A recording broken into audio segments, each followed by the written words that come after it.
What's up? What's up? What up, people? What's up? It's your dog, Toddy, checking in here after the Falcons game earlier tonight or last night, all on how you clarify that against Cincinnati, finishing in a 13-13 tie. You know, I really wasn't aware that they don't play overtime in preseason, so I learned something tonight too. No overtime in preseason. It was uh it was real great to see the Falcons starters out there tonight. It was great to see the Falcons starters. So that was a great thing to see also. So I was real excited to see the starters out there tonight as well. We got to see the guys we've been talking about a lot, especially in our Facebook group, like Ridder, Bijan, and I was really surprised to see Kyle Pitts out there tonight. I honestly didn't think Pitts was going to actually play this preseason at all.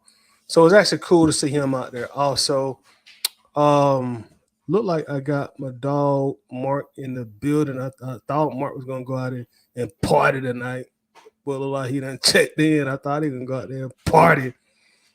So, Mark, you didn't go hit the club tonight, man? You on mute, Mark. Sorry about that, y'all. But man, yeah, I just had to let my girl go about stuff, man. I had to let her have it. It's funny. She took out my hair. He took out my braids, and I was like, you know what? I'm just gonna kick it with the crew tonight. So glad to be here as always, man. That's what's up, man. Glad you're here with us, man. I can tell everybody, man. I thought Mark was gonna go out there and shake a leg tonight, man. He said he about to get a party on. I like, man, go and do your thing, bro. I come to the Waffle House tonight, man. Go ahead and do your thing. But we got him in here tonight, and I was just saying, man, it was good to see the starters out there tonight, man. It was good to see the Kyle Pitts. It was good to see Drake London. Um, it was good to see everybody out there. We'll definitely dig into that during the show. We'll dig into what we really like about what we see tonight. Even stuff we necessarily didn't like. But we'll definitely dig into that. Let's check out everybody who checking in thus far tonight. We got Eric Parker in the building. Eric, how you doing, man? What you thought about the show, Eric? And also, y'all know this is Waffle House edition. So as y'all come in, make sure to let us know what you want from the kitchen. Because once it get too late, get a little busy, it'd be hard to get your order out in an efficient manner. So let us know what you want from the kitchen. In fact, I got my food coming out soon as well. So I'm gonna be getting down to it as a talk. What you thought about the game tonight, Eric? Says, what's up? Lisa Shepard in the building. I'm sure Lisa was actually at the game tonight. Also, as she always is. I saw her posting some pictures. So how you doing tonight, Lisa? How was it? How did it feel, Lisa, to be back in the Benz tonight? I know you had a good time. I know you had a great time. I saw you took a picture with Berto. Shout out to Berto. And I saw you took a picture with Big Low. Shout out to Big Low. So it looked like y'all had an awesome time, man. Wish I was there, actually. Got our guy Winston Thorne in the building. Says, what's up, Bo? What's good with you, Winston? How's it going? Yes, ma'am. Lisa, Waffle House edition. Let's get to it. Yeah. Torian Brown is in the building. Says, what's up, Bird Gang? What's happening with you, Torian? What's up? OG John Harris in the building. Good job. 2 weeks straight in Bleacher Report. Thank you, John. Thank you, man. It's always a good time. Always a good time. They gave us a new producer this week, John. Got us a new producer. She actually called us before the show to give us a little direction, So, next thing you know, I'm gonna be eating some croquettes or drinking some funny tasting tea on y'all pretty soon. But now I'll just mess around. But yeah, it's pretty cool, man. It's always good to do that. Straight out of Alabama, we got Bubba Gump in the building. What's happening with you, Bubba? We got our guy Wallace always in the building. Always good to see you, Wallace, man. And also, Wallace, thank you always, man. You always support. You know what I'm saying? You always give good commentary. And I told you this before, Wallace. Like you always tell me when you disagree with me, and that'd be cool. So thank you always, Wallace. You always show love, and you be in all the Atlanta content creators lives. So we all appreciate you, bro. Thanks a whole lot. John Higgins in the building. What's up, John? No, I'm sorry, John Hopkins in the building. I apologize, John Hopkins. We got a John Higgins that be falling through too. So I thought that was you also. Yeah. Also, we got our boy Javinci Taylor is in the building. What's happening with you, Javinci? Says, what's good, Falcon Nation? I love what I saw tonight. Can't wait for the regular season. I said, man, you both. I can't wait, bro. Can't wait. Lisa said, I was so happy to be back in the bins watching football. Glad to be back with my Falcons fans. I know you had a great time. Bubba Gump says, Bijan just about broke one for a TD. Hey, man, Bijan look good tonight, bro. Bijan look good tonight, man. Bijan look good tonight, man. Lisa said, I didn't eat at the game. I need something smothered and covered. We got you, Lisa. Smothered and covered. You want something to drink, Lisa? Orange juice, coffee, you know. Let me know what you want to drink. You want some milk? Eric Park said, I'm very excited after tonight. Got to clean up the penalty. Yeah, we do. I need 2 sausage links with waffles in them. Good. We got you. Got you coming up. Got you coming up. Got you coming up. Our boy David Starks is in the building. Says, what's up, fellas? Let me get a waffle, side of sausage. 2 eggs scrambled with cheese. We got you, David. We got you. If you want something to drink, orange juice or whatever, just let me know. Let me know. We also got Miss Nee in the building. How you doing tonight, Miss Nee? I heard you went to see KC and JoJo and Jodeci tonight. I hope you had a good time out there. Come and talk to me. Don't listen, y'all. Y'all, somebody give me a record deal. I start singing, man. So I ain't trying to embarrass somebody because I got exceptional singing skills. So I'm gonna be on the coolie how with that. She said my salmon croquets are the bomb. Miss D checking in. We got John Brooks checking in. I hope Arthur Smith gets fired. Banging on Arthur Smith early. Sheesh. Came in banging. What's up, John Brooks? He came in banging on John Brooks. I'm telling you, man, John Brooks and Russell, they always come in banging, bro. They don't do that. Don't play right now. Miss B in the building. How you doing, Miss B? Says, what's up, y'all? Thanks again for the tickets. Just getting home. We'll be posting my pics on Facebook. You definitely so welcome. Also, shout out to Mark's parents also for sponsoring that contest. Also for us, we definitely thank y'all as well. And I know you had a good time also, Miss B. I'll be waiting to see your pictures. Lisa said, I want some salmon croquettes with hot sauce. We got you. Got some early orders on those croquettes. Winston says, steak midwell to blueberry waffle, sausage, cheese, and eggs, and orange juice. Some of that OJ, we got you coming up. Got you coming up. David says, need to clean up the penalties, but I was pleasantly surprised with the offense. Yeah, I was too, man. I was too. And water and a cup of coffee. I got you. I got you, man. I definitely got you. Got you. Wallace says, Winston. Okay, you talking to Winston, my bad. Winston's title auditioning for Southern Silk. Man, you know, they be having they gotta fight for the lead singer, so I gotta play like the Michael Bivins role or the Ronnie DeVoe. You know, Big Low and Uncle Steve, they fight for the lead singer, so I just have to be the Ronnie DeVoe, the guy in the background doing the dancer, you know what I'm saying? On Michael Bivins. Javicia Taylor says, and that dude, DeMarco Hellams, is that dude, man. He been looking good. If y'all caught us on Bleacher Report, we talked about him pretty much in detail too. Yeah, I like him. Coming from a Georgia Bulldog fan, he's that guy. He's definitely that guy. We got Red Rose in the building. What's up, Red? How you doing tonight, brother? Always good to hear from you. Speaking of Berto, we got Berto in the building. I see Berto in the A. Berto, don't let them trick you going to strip clubs and throwing up all your money like BMF used to do back in the day. But don't let them trick you up and you end up in the blue flame. You know what I'm saying? Don't let them get you, man. Nah, I just mess with you, Berto. What's up, man? Man, while we added shrimp, grits, and a veggie omelet, I got you. Let me know if you want something to drink too, man. You know I got you, bro. Good to see you, man. John Brooks is tired. Did you see Arthur Blank on the sideline asking Arthur Smith why he didn't win that game? And I seen Arthur Blank talking. Look, they had matching mustaches too. Maybe that was his inspiration to get that. D Will in the building. How's it going? D Will says, I want 3 cheese, eggs, hash browns, smothered, covered, and diced. No oink, oink. So no pig. D Will said he don't want no pork on his meal. So no pig for D Will. Berto said coffee, of course, as well. So I got you, man. I definitely got you. Facebook user in the building says, what's good, my guy, Ben? I have not been this excited in a long time. Rise up, needed Waffle House love and NYC. We got you, NYC, man. Got you, bro. Got you. Check it in for New York. Love to see it. Let's see what else we got here. He said, "Come and talk." Yeah, yeah. Man, I done turned down so many record deals in my life. You know what I'm saying? I thought it might just mess up my vocal cords going there recording in somebody's studio. I'm a natural singer. Like, man, I know y'all throwing these record deals at me and everything, but I'm good, man. I don't need all that recognition.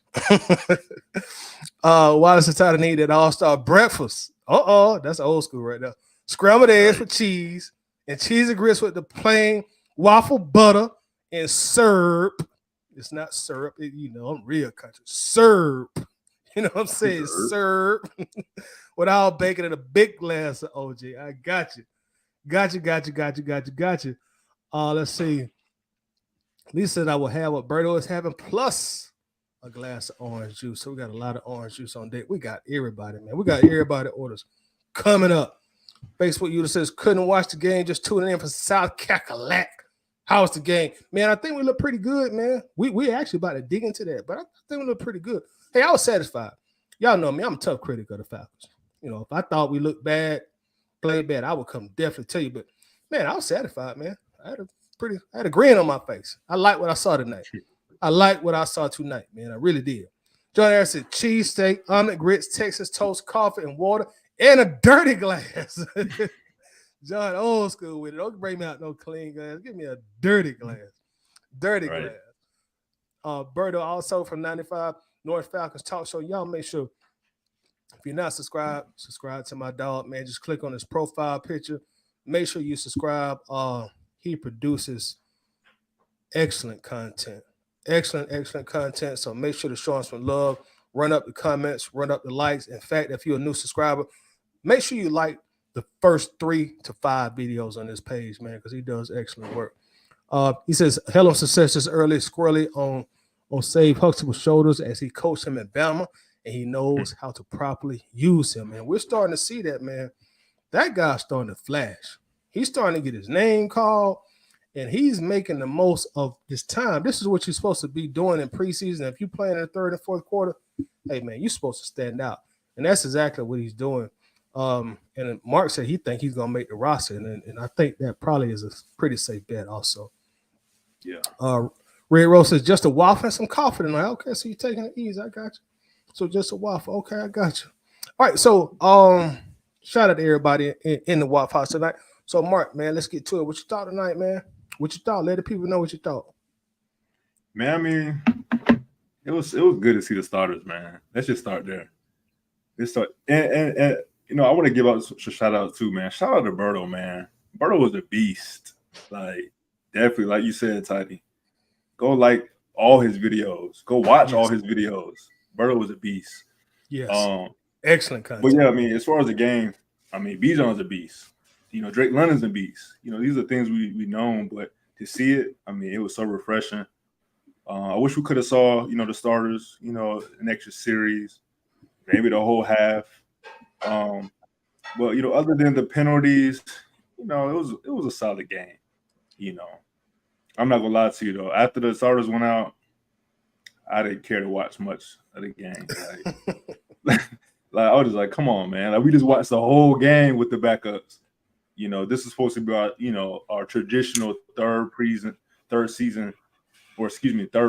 game. The dress rehearsal. And we only got one series out of Desmond Ridder, so that was definitely a letdown for me. But definitely, man, it was definitely good to see Bijan, look shifty, look sexy in that number 7. Bijan. Bijan. I don't know. We're going to have to bring Jeff back on here because Jeff been saying it right and we've been saying it wrong. So we're going to have to holler at Jeff to teach us how to say his name correctly. Right. But yeah, man. Definitely excited. But I mean, let's back up a little bit, if we will, because, we talked about on Bleacher Report how I projected Helms to make the roster. Another thing that you talked about in that first episode on Bleacher Report, I don't know if you remember, but you said that Mykal Walker was on the roster bubble. And I was like, nah, man, he's going to make the team, man. We thin that linebacker. And 24 hours later, 48 hours later, he got cut. So how'd you feel about that? if you remember my reason of saying that, because I was looking at the fact that this guy was a former starter, and of course, Troy Anderson came and took a starting position later on in the season. But to go from that plateau to be playing in the third and fourth quarter, it was an indication to me that they were trying to give him one last chance to do something to stay on this team. But not, he was out. He was out, and that's why I brought that up. I'm like, because it was just all like, why is Walker still out here? You supposed to be on the sideline with Grady and Calais Campbell telling jokes, but you still out here playing with fourth, fifth, sixth string guys. So that was an indication to me, like, yeah, they probably gonna cut him. And like a day later, he got cut. Yeah, that was wild. I mean, you hit it on the nail.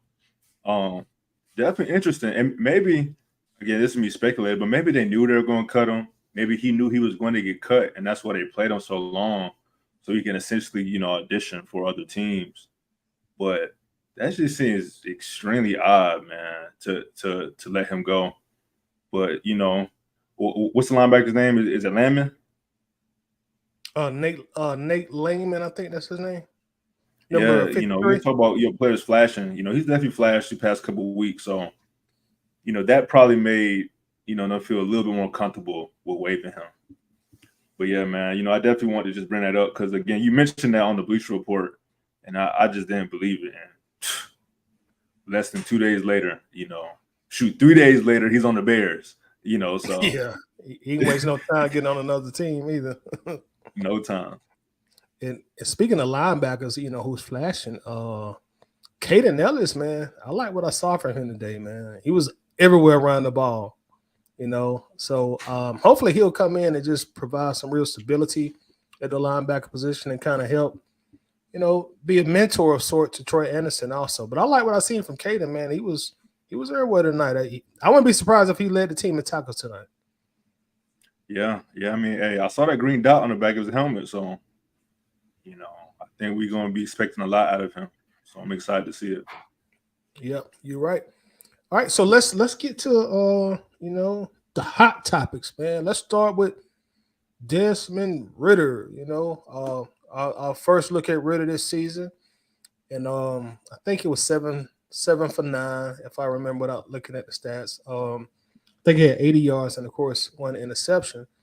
But now as y'all know, I give Ridder a lot of tough love. Give him a lot of tough love. I was trying to get him out here before the season. Not out here, but I was trying to get other quarterbacks in here before the season started. But I must admit, y'all, I watched Ridder tonight. I was very impressed, man. And I know it's just preseason, but I still was impressed from what I've seen. I was impressed with his composure, his poise, and really the way he just let the offense down the field that first quarter. A 10-minute drive. And granted, it ended in an interception. I ain't really tripping on that. I would have loved for us to score, but I really like what I've seen from Dez tonight, man. I like that one play where he made a play with his legs, and we hadn't seen that in quite some time in Atlanta consistently, outside of 1 year with Mariota, but we don't really want to go there. But I really like what I seen out of Desmond Ridder tonight. I was impressed, man. I was impressed with Ridder tonight. Mark, let me know your thoughts, what you thought about Ridder specifically tonight. Yeah, specifically it was a mobility, and his feel in the pocket. To me, if you can make the simple throws and you can take those 4 or 5 yards versus throwing the ball away or taking a sack, you are the perfect quarterback for this offense. So, to see him, like you said, on that one play, get out in the pocket, kind of keep his head up, and then just decide, okay, I'm going to get these 3-4 yards, get my butt out of bounds. That's big. And I think maybe that was one of the things he learned from watching Marcus Mariota. Those opportunities and those yards are there. Take them. Just take them, man. That's big for us to get into, 2nd and 5s and 3rd and 3s. If we stay in that range, he should be, in a good position to have success. But like you said, his decisiveness on his throws, I mean, it's kind of like the Ryan Nielsen hype after the first week. after last week in Miami. I kind of had that same energy, man. I'm sold on Dez. Like, I don't want to hear nothing negative about Desmond Ridder anymore until week 1. Like, I'm sold because what he did that first drive is exactly what we need him to do. Yeah. So again, I'm sold, man. I'm ready to lock us in, as the winners of the NFC South off of that one drive. Yeah, so you really feeling it tonight. Okay, I can dig it. But yeah, Ritter, he did look good. And I must admit I was kind of surprised. I didn't expect him to look bad, but I don't know. I just didn't expect him to look as good as he did tonight. He did not look the part of a second year player on his fifth start in the NFL. He looked more like a sixth or seventh year pro on his second contract, and like I've done this dozens and dozens and dozens of times. He looked real good, man. He looked very, very good. So very happy what I saw from Ritter tonight. Javenture Taylor says I agree he has the if factor. D Will checking in says the penalties are our biggest concerns now, then we are good. Would you agree with that, Mark, with that statement? Not really. I mean, because when you're having penalties, that's about concentration. And if you're having penalties, that trickles down to a lot of different things. Obviously, in a perfect world, if that's our only issue, then we should be good. But I like to clean that up. I thought that's the reason why we won 7 games last season is because we were the least penalized team. Like, not giving away those free yards is very important. But yeah. Yeah, and I agree And shout out to D Will, shoot, that's my pops too. So I mean, we already know need my mom. Shoot, that's my pops. So definitely appreciate their support. Definitely appreciate the support. I see him just like your mom in all the streams and also on Bleach Report showing a lot of love. So thanks a lot, D Will. We definitely appreciate you. And just like D Will says, man, hit that like button, folks. It's free 99 and supports the show.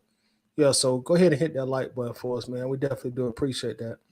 Wallace is marked, but they still need to evaluate the other players that are going to have a chance to make the roster and the practice squad. You want to respond to Wallace? Yeah, no, he's absolutely right. He's absolutely right. Like, that's really what preseason for. I'm sure if you ask a lot of these guys, shoot, they probably want to start the season last week. Like, these guys are professionals, so they don't really need preseason as much as we probably think. So yeah, I agree 100%. Wallace, you're right. We can keep 90 players until the end of next week. Let those guys, let the bottom half of that 90 play, so we can figure out like who's gonna make that 53rd, 52nd, 51st roster spot. Yep, you're right. He is right. You both are right actually. Guys like Helms, LaKale London, guys like that, who right at the bubble, and coaches just need to see more of them, and they need more reps. So from the just sound logic standpoint, that's exactly what it is. But Wallace, we irrational fans, man. We impatient. We want to see the guys out there, man. David says, wasn't a big fan of Scotty Miller signing in a route where he went out of bounds. Just solidified my feelings. Would rather have Xavier Malone in that spot. Was Scotty Miller the guy who Taylor Heineke overthrew in the end zone when he was wide open? Was that? I think that was Scotty Miller, wasn't it? It was right at the corner of the end zone, and he was open, and Heineke overthrew him. I think they might have reviewed that play also. So that wasn't Scotty Miller. I'm not too sure, but all game I was mixing him up with number 14. I think that was Slayton, if I remember correctly. They look exactly the same, have the same body shape. Yeah, so, about the same height. Yeah, like they look exactly the same. So I'm not too sure who that was though that Heineke overthrew. Yeah, I'm gonna have to go back and look at that. That's one thing I seen. Heineke missed on two throws he should have completed downfield. And I know he's a backup, so hopefully he don't see the field hardly any this year. But I was like, man, you got to work on that downfield timing routes because you had just 2 guys wide open, especially on that touchdown, man. Did we kick a field goal that position? I can't remember. But regardless Yeah. of that, man, I would have liked to see him complete that pass. But beyond that, Heineken looked fairly decent also. He looked fairly Yeah. decent out there. He had the happy feet a few times, but he looked fairly decent out there. D. Wilson's Walker was not very good, and he was outplayed by Backups week one.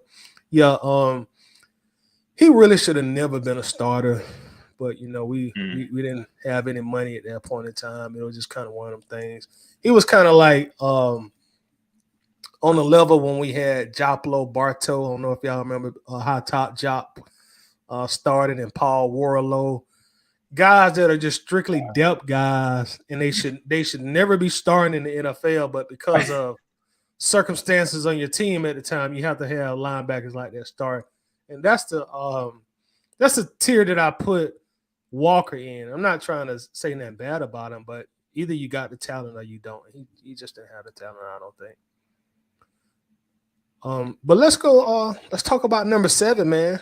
And I ain't talking about Young Ho Koo or Michael Vick. Let's talk about Mr. Bijan Robinson. Bijan, when he first got in the game, man, and they hit him the ball on that first carry, and first thing I noticed, because I be telling y'all all the time, running back is my favorite position to watch. I just watch running backs.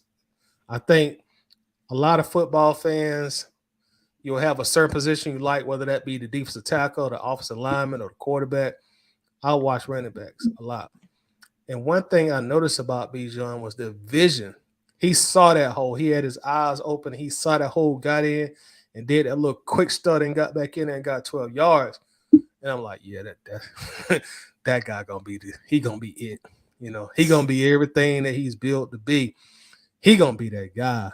And I'm sure we didn't see 15% of what they have planned for him, but you can already tell he's going to be a very, very, very prioritized part of this offense. They're going to move him around. They're going to use him as a decoy. They're going to run a lot of play action with him coming in the backfield. They're going to split him out right. He's going to run a lot of screens. Get ready for that. He's going to run a lot of screens because he has that open field ability.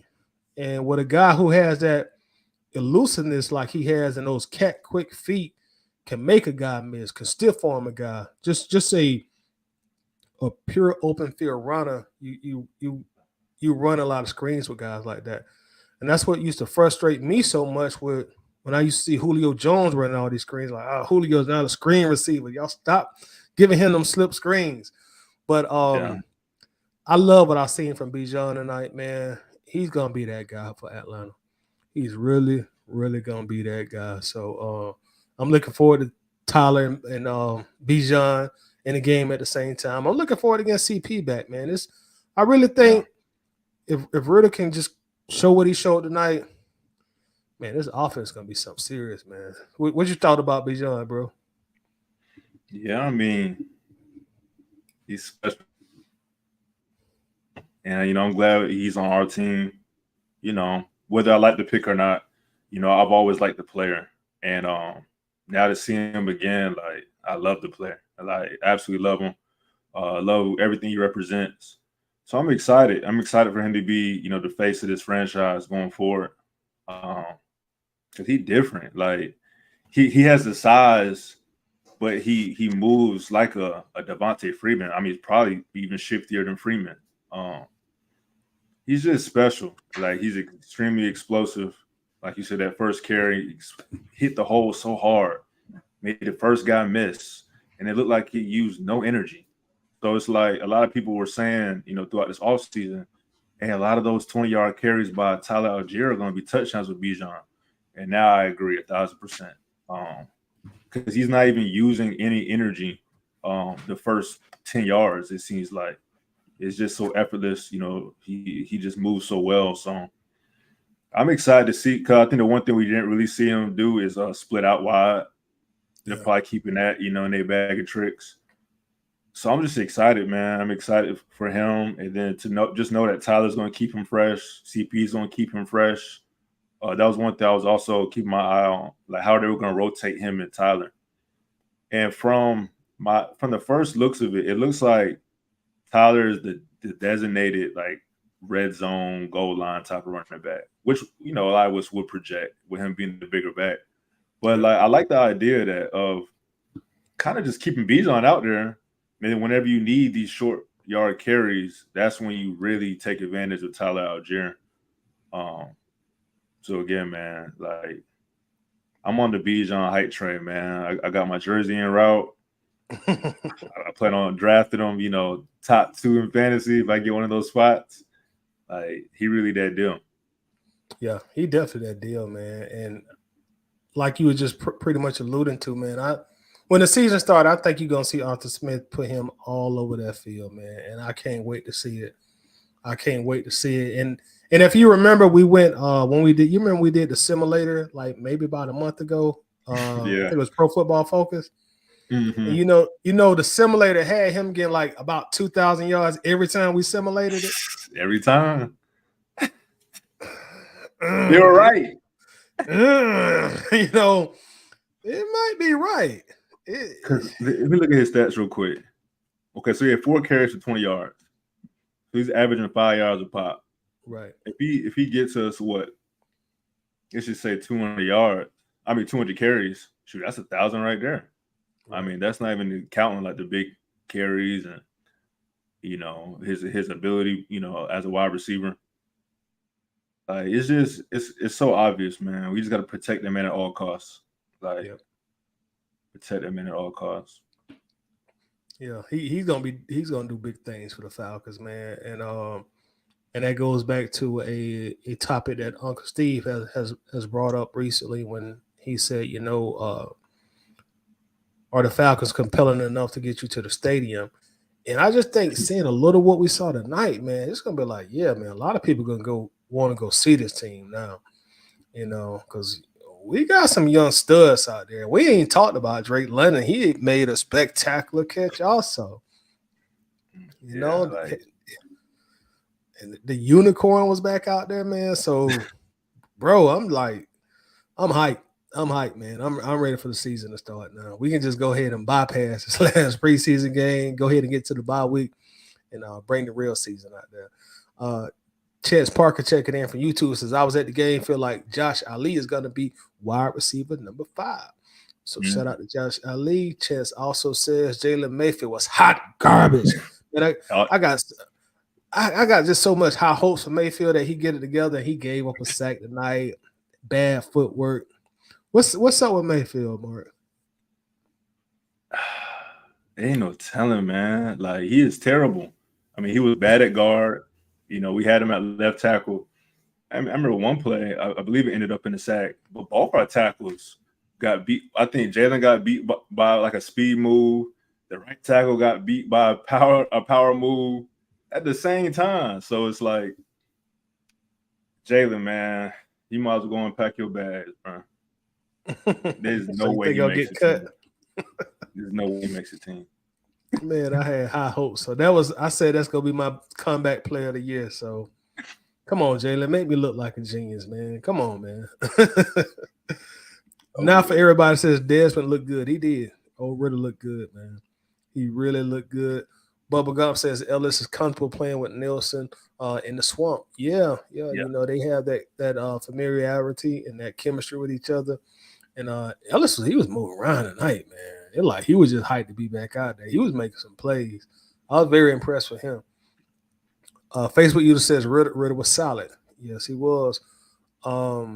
Chance says Ellis looked P good. I'm not sure if that was a typo.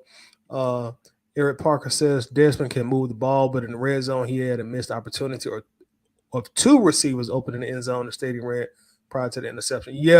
That was a mistake on his part. And I know the play you're talking about. He had Bijan open, and he had Drake London open. And I don't know if he gave up on his progressions too fast, or he felt like he felt some pressure maybe coming from his blind side. But yeah, and Chris Lindstrom ended up getting a holding call on that too. And if he throw that ball, I don't think they end up calling that holding call, to be honest. But right. You're right. You're right, and we'll give him a pass on that tonight because outside of maybe forcing that interception in that one play, he played good. He played very, very good. Facebook said all three QBs ran offense. Well, they did.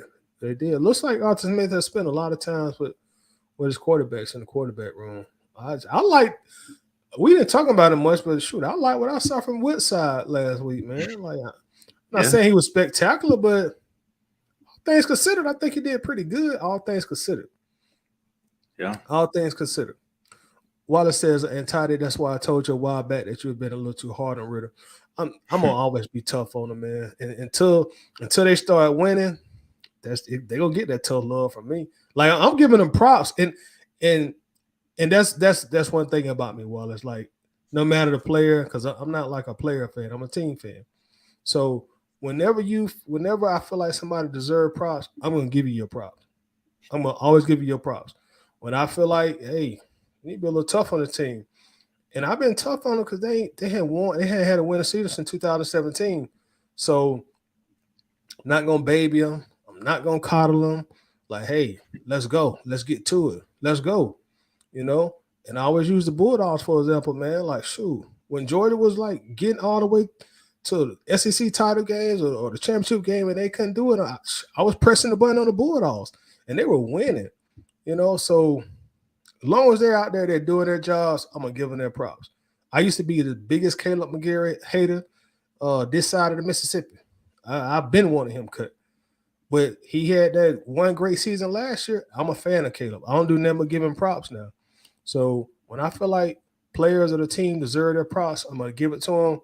But I'm not going to be a cheerleader fan just because I'm a fan of the team, if that makes sense. Right. You know, if you're going out there and you giving me 4-12 and you coming back with 2 and 3 consecutive 7 and 10s, okay, that's the kind of fan I'm gonna be. Let's get it together.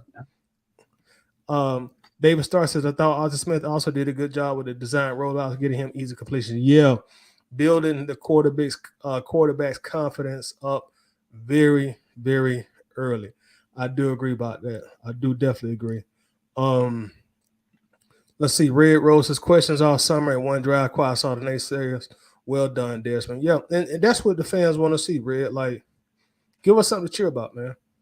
Just give us something to cheer about. We wanna be fans, but you got to give us something to fan about. Also at the end of the day. Larry checking in for the Dixon Way. What's up, bro? I was just watching you on Smitty's show also. Shout out to Smitty as well. Y'all make sure if you're not subscribe to the Dixon Way. They do some excellent commentary on pretty much all Georgia sports, Braves, Falcons, all Georgia sports. So make sure to give them a subscribe and also run up the likes, run up the comments as well. Well, Larry says, y'all see the progression in Ridder. Now we were sloppy on the offense first to third string. Got to clean that up for sure. Yeah, it was a sloppy game, and I think the commentators indicated that Arthur Smith probably got in the teams, you know what, at halftime because of all them penalties, like Mark said, and just overall a sloppy game. But I did like the way they were reacting. They were moving around the ball. And I want to ask you, Mark, like if you were Arthur Smith, how would you clean up the penalties going into next week's preseason game? What would you do or what would you tell the team? I mean, whatever he did last season, I mean, he was doing it well. I mean, we were the least penalized team last season. I mean, the good thing is it's preseason, right? So, like, you want this happening now so you can learn from it. Like the holding on Chris Lindstrom, that was a questionable call. I didn't think that was holding. I think it was a holding on Trey Flowers at one point. I don't think that was holding. So some of it is just going back, watching the tape, and then just learning from it. You know, in practice now, you know, they have referees there, so they probably have the referees right there in the film room. Like, yo, how can we avoid these penalties? So just continue to use your resources and just continue to do what, you know, we've been doing. And Travis checks in. Travis, what's up, bro? Says, I was impressed by Ridder tonight. My hope is it transfers to the regular season. Yep. And that's what we all want at the end of the day, man. We as we know, we're a traumatized fan base. We just want something to cheer about at this point, man. Just, hey, man, just give us something to stick out our chest and be proud about, you know. That's what this fan base want, man. We done suffered enough, so we want to win at this point in time. But I absolutely agree with you, Travis. I just hopes it keep going to September, October, November, December, January. And it'll be lovely if it goes all the way through February, because then that means we playing the Super Bowl. Right. Red Rose says Taylor was throwing some very uncatchable balls. He had one pass where he looked a little Mariotis on one of them. But overall, I think he did. I think he did fairly good, man. And I say fairly good. We'll say above average. Maybe I'm caught up in the sauce a little bit. Let me come back down to my regular self on being more critical. But I don't think he was bad. I don't think it was bad. Rusty Moore Jr. is in the building. What's up, Rusty? Says preseason is a complete waste of time. Wish the NFL would do away with it. And you probably just came in, Rusty. But like the reason they don't do away with it because they got to evaluate the entire 90 man on that roster at that time. They got to find because if you don't have a preseason, then we may never know about a DeMarco Hellams. If you really think about it, if you don't have a preseason, you may not have a Grady Jarrett because he was a 5th round pick. So that I understand why they do it as a fan. I mean, I'm not the biggest fan of it. I'm like you, just play the real games. But you gotta evaluate what you got, what you done drafted. Without preseason, you probably don't have a Brock Purdy, and that's why preseason is here. Ridder on the team. We know Bijan on. You know the guys that are already on the team, but there's going to be every year like anywhere from probably 4 to 10 roster spots for guys to fight for. Okay, we got 4 to 10 slots. Who want this slot? Does it go to this 3rd rounder? Does it go to this 6th rounder? Does it go to this undrafted free agent? And that's why preseason is there, for situations like that. Facebook user says once Bijan and Tyler get in rhythm, that play action is going to be killer. I definitely can see that happening. We're going to run a lot of play action because they're going to be scared of they're going to be very cautious of us running the ball because we already got a resume of it now. And we brought our running backs back. We still got Patterson, whenever he get healthy. Still got Algier. Still got Bijan. Like, they got to respect our gangster when it comes to running the ball. Wentz says, no, that was Slayton in the corner of the end zone. I think Miller was the wide receiver on the Ridder INT. Red says, well, where is he going to transfer it? Okay, you talking to Travis, my bad. Let's see. Javanci says, I remember Bartu and Warlow wasn't it. Yeah, man, that was some tough times, dog. Man, that was some tough times, bro. Like, man. And terrible. And they both were starting at the same time at one point, too.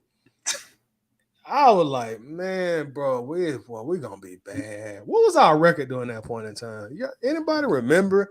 Was that right before Quinn came in, I think? It had to be. 13, it had to be 14. Like right before. Yeah, I think that was 13 to 14. I think we had a 4-12 season mixed in there, if I remember correctly. But, man, it was, they shouldn't start on nobody's team, man. And I remember some people be like, well, Warlow is, almost leading the league in tackles. I'm like, man, that ain't necessarily good. You need some impact plays. Leading the team in tackles because the defense always something. They can't never get off the field. Right. But I think they both were, when they both undrafted free agents, if I remember right. Yeah, it looks like it. Yeah, he wasn't drafted.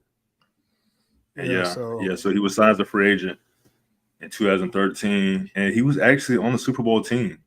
He was there. He was there in Houston with us. So. Warlow was? Yeah. Yeah, he was on the roster. So it's crazy to think that he actually ended up retiring in 2020. So he had a solid little career. Yeah, he had about an 8-year career? Yeah, from 2013 to he finished off with the Jets in 2020. So he stuck around for an undrafted guy. Yeah, so I will say if I'm putting that in perspective, for an undrafted guy, he had a successful career. He gonna get him a pension, so I'm sure he's living nice wherever he at, So shout out to Paul Warlow. Yeah. Kelly checking the answers. I think Ridder looked composed, but our issues last year was the inability to consistently complete passes downfield. If Ridder can do that, I'm on board. but that drive was a 15-play drive. If we ever become contenders, we have to be able to push the ball downfield in less plays, in my opinion. My biggest concern with that drive, because honestly, I don't mind drives like that at all. Because you do it, you give a defense 2 or 3 of those drives, by the fourth quarter, they tired. Especially like a team like Atlanta, because we're going to beat them up. Lindstrom going to beat you up. Big McGarry going to beat you up over there. You have to worry about Tyler Algier beating you up, running that ball at you. CP healthy, he a big back. He going to beat you up. You got you chasing Bijan. So by the fourth quarter, your defense is tired. I don't mind drives like that. My thing is you got to score. And it is the preseason. You know, that was Ridder's first piece of action. So not stressing it too much, but that's my thing. You got to finish the drill. You know, finish the drill, put 6 on the board. If you had a ball 10 minutes, man, on offense, you really got to finish the drill in the regular season. Again, it being preseason, you know, we ain't really tripping off of it, but like you come out week 1 against the Panthers, you got a 10-minute drive and you throw an interception in the red zone. All right, people going to be upset. People going to be mad. People going to be upset. So I just hope we clean it up when the games really, really, really matter. Kelly says Bijan looks slippery. Yeah, he looked very elusive, man. He just got that cut in him. You know, that stuff that you can't coach and you can't teach. That's just natural that he got. Wallace says, yes, tied it up with Scotty Miller that Heineke overthrew in the end zone. Okay, I thought it was, man. Because now that I'm thinking about it, Scotty Miller, he ran a great route. He kind of ran a float route when he went outside and dipped. He ran a great route, and he just overthrew him. And it was a penalty that gave us a first down, and they still ended up kicking a field goal. All right, gotcha. Appreciate it, Wallace. Yeah. First NFL carry as a first down. Okay, Bijan. Yeah, he looked 12-yard carry at that. 12-yard carry. Don't do that, Red. Don't do that. Don't do that. don't do that, Red. That's the Falcons' all-time leading rusher as a rookie. He's in a record. Don't do that. Don't do my boy Algier like that, man. That's a fifth round. Don't do that, Red. Don't do that. Don't do that. All right. That's a great comparison, D. Will. Bijan reminds me of a young Edwin James. Mark, are you old enough to remember Edwin James, man? I know you're a little bit on the young side, a little bit. I remember him in Arizona. Who did he get drafted by? The coach. Was it Arizona? It was a coach. Indianapolis. Yeah, no, I definitely remember him. Do I remember him being like Bijan? Nah. So when he was young, he must have been different. Like, did he get injured? I think he got injured toward the end of his career, but he had a good career. He made the Hall of Fame. He had a good career. He wasn't constantly injured or nothing like that. Yeah. So he had a pretty good career. I want to say, how long did Edge play? What, D. Will, about 12 years without looking? Somebody, if you don't mind, somebody fact check that for me. But I think he played about 12 years. Eric Parker said Bijan had a one-handed kick. Yeah, man. Hey, he's showing them skills, them hand skills. I like that. Larry says Bijan juked that dude out of the jock strap and never broke his stride. Cut at full speed. Very elusive. Yeah. You can't teach that, man. That's what I love about it. You can't teach stuff like that. Davis says Bijan looked explosive and shifty, makes him hard to tackle. Would have liked to see him split out wide or in the slot, but I guess Coach Smith saving that for Carolina. Yeah, he's saving those kind of play for Carolina. Yeah. No, and that's one player I didn't get a chance to really focus on, Wallace. Wallace is in Bergeron hold his own tonight. Did you get a chance to catch any Bergeron tonight, Mark? Yeah. Yeah, no, I did have my eyes on him. Especially, with the Hennessy, injury. I was definitely all eyes on him. And like you said, I mean, he was solid. I mean, that's the thing about offensive linemen. If you don't hear their name, that's a good thing. So True. He was solid. Very true. If you hear offensive lineman name, it normally means they ain't doing something well. Like we heard Chris Lindstrom a lot tonight. But I ain't worried about Lindstrom, man. That's probably the player that I'm least concerned about on this team is Lindstrom. Yeah. Stunt in the buildings. What's up, Stunt? How you doing tonight, bro? Checking in on the Waffle House edition. Dixon Way says Bijan the most elusive player in Falcons uniform. Says Mike Vick.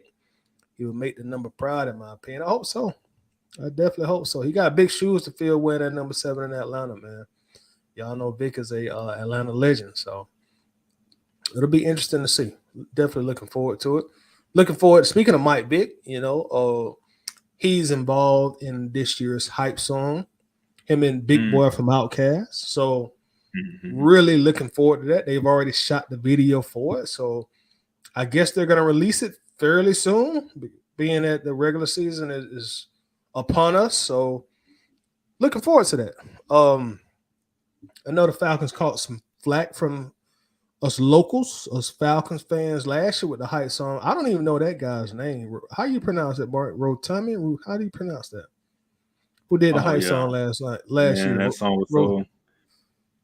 Yeah, that song was trash. Yeah, I don't know his name, but obviously when I saw the video, I was like, "We picked him? Is he even from Atlanta?" I don't think he That's all I is, man. remember about that song. I watched it once and never watched it again. I don't think he's from Atlanta, man. I don't think he Yeah, is. that was odd. How I don't know he volunteered or what. Like that was weird. He must did it for free to push it. I mean, to push his career or something, man. I don't know. Yeah, he did. I guess He did. I guess the Falcons said we ain't got no salary cap to spend on no players. We ain't got no salary cap to spend on the entertainers this year either. Right. Oh Yeah. boy, ATL Georgia Faithful in the building, man. That's another excellent content creator. Make sure to check out my dog. If you're not subscribed to him, just click on his profile and run up the likes, run up the comments, and like the first 3 to 5 videos that you see. What's up, bro? Says missed a game called highlights in a Dixon Way stream. What did our first string defense do? No sacks. You want to answer that for him, Mark? No, I mean defense was solid, man. We could definitely got pressure.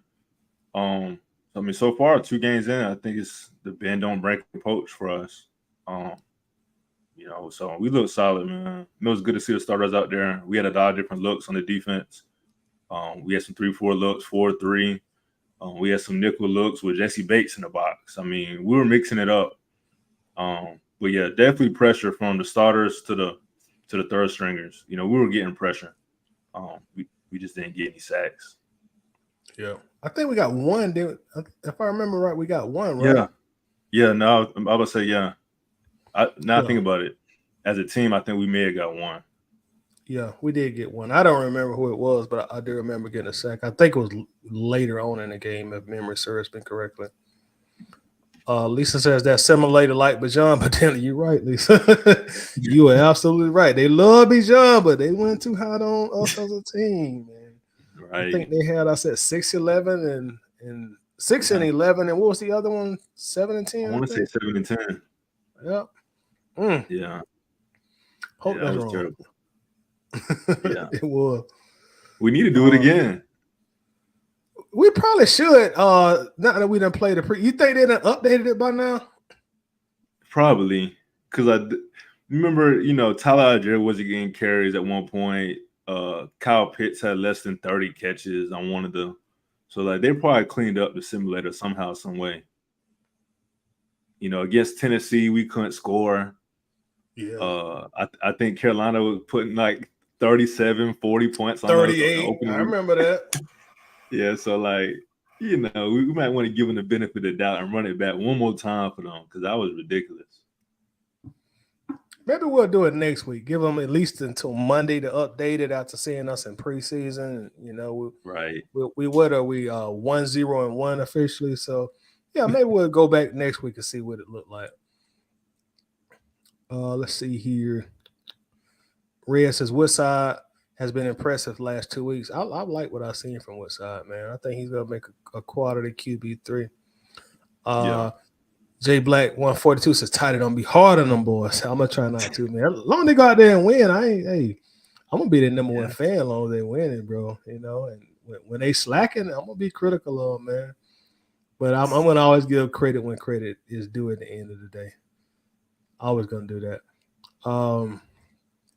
Let me see here.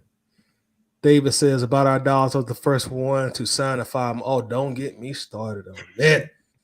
Man, boy. Shout out to Mark Rick. He did some great things here, especially earlier in his tenure at UJ. But it just got to a point where his message and his coaching style and probably somewhat his coaching philosophy just became outdated. And I think, well, I ain't gonna say I think, obviously the players responded better to a younger Kirby Smart with a different coaching style. And Mhm. that obviously was one of the best moves, UJ, probably the best move that they made in the team's history. So great move. Um, Jay Black says, "How do you don't know about no Waffle Man? Come on, bro. I'm born and raised in Georgia, man.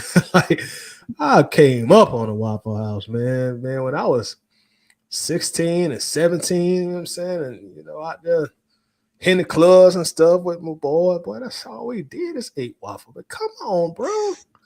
You think I'm from Wyoming or somewhere? I don't know nothing about that waffle. Man, I live less than 2 minutes from a Waffle House. That just let you know. But come on, man. I know everything about the Waffle House, bro. I'm talking about the ins and the outs and everything in between. Um, let's see. Lisa says Toddy just bang. Respect our gangster when we run the ball. Hey, you got to, Lisa. They got to respect our gangster when we run the ball. They got to, and they know it. They know how we coming this year, man. They already know. David Starr says Warlow was making tackles for Key Brook and Jr. jumping on the Man, pile. Jumping man. on the pile. Let's see. Javentus says Deion Jones took Warlow's spot on the 16 team. Mm. Yeah. Who replaced Bartu? Do y'all remember who replaced Bartu as a starter? Anybody remember? Who got a good Shoot, it had to be Falcons Campbell memory? then. Was it Vondre? It had to be. Or was it Prince Shimbo? Mm. Does anybody know I in the can't chat? believe we drafted this guy.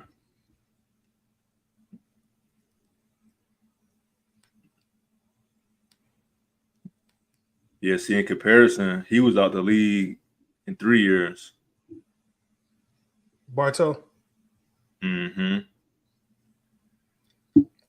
He was He small too. started I think we 13 had some games. running backs bigger than him. Yeah.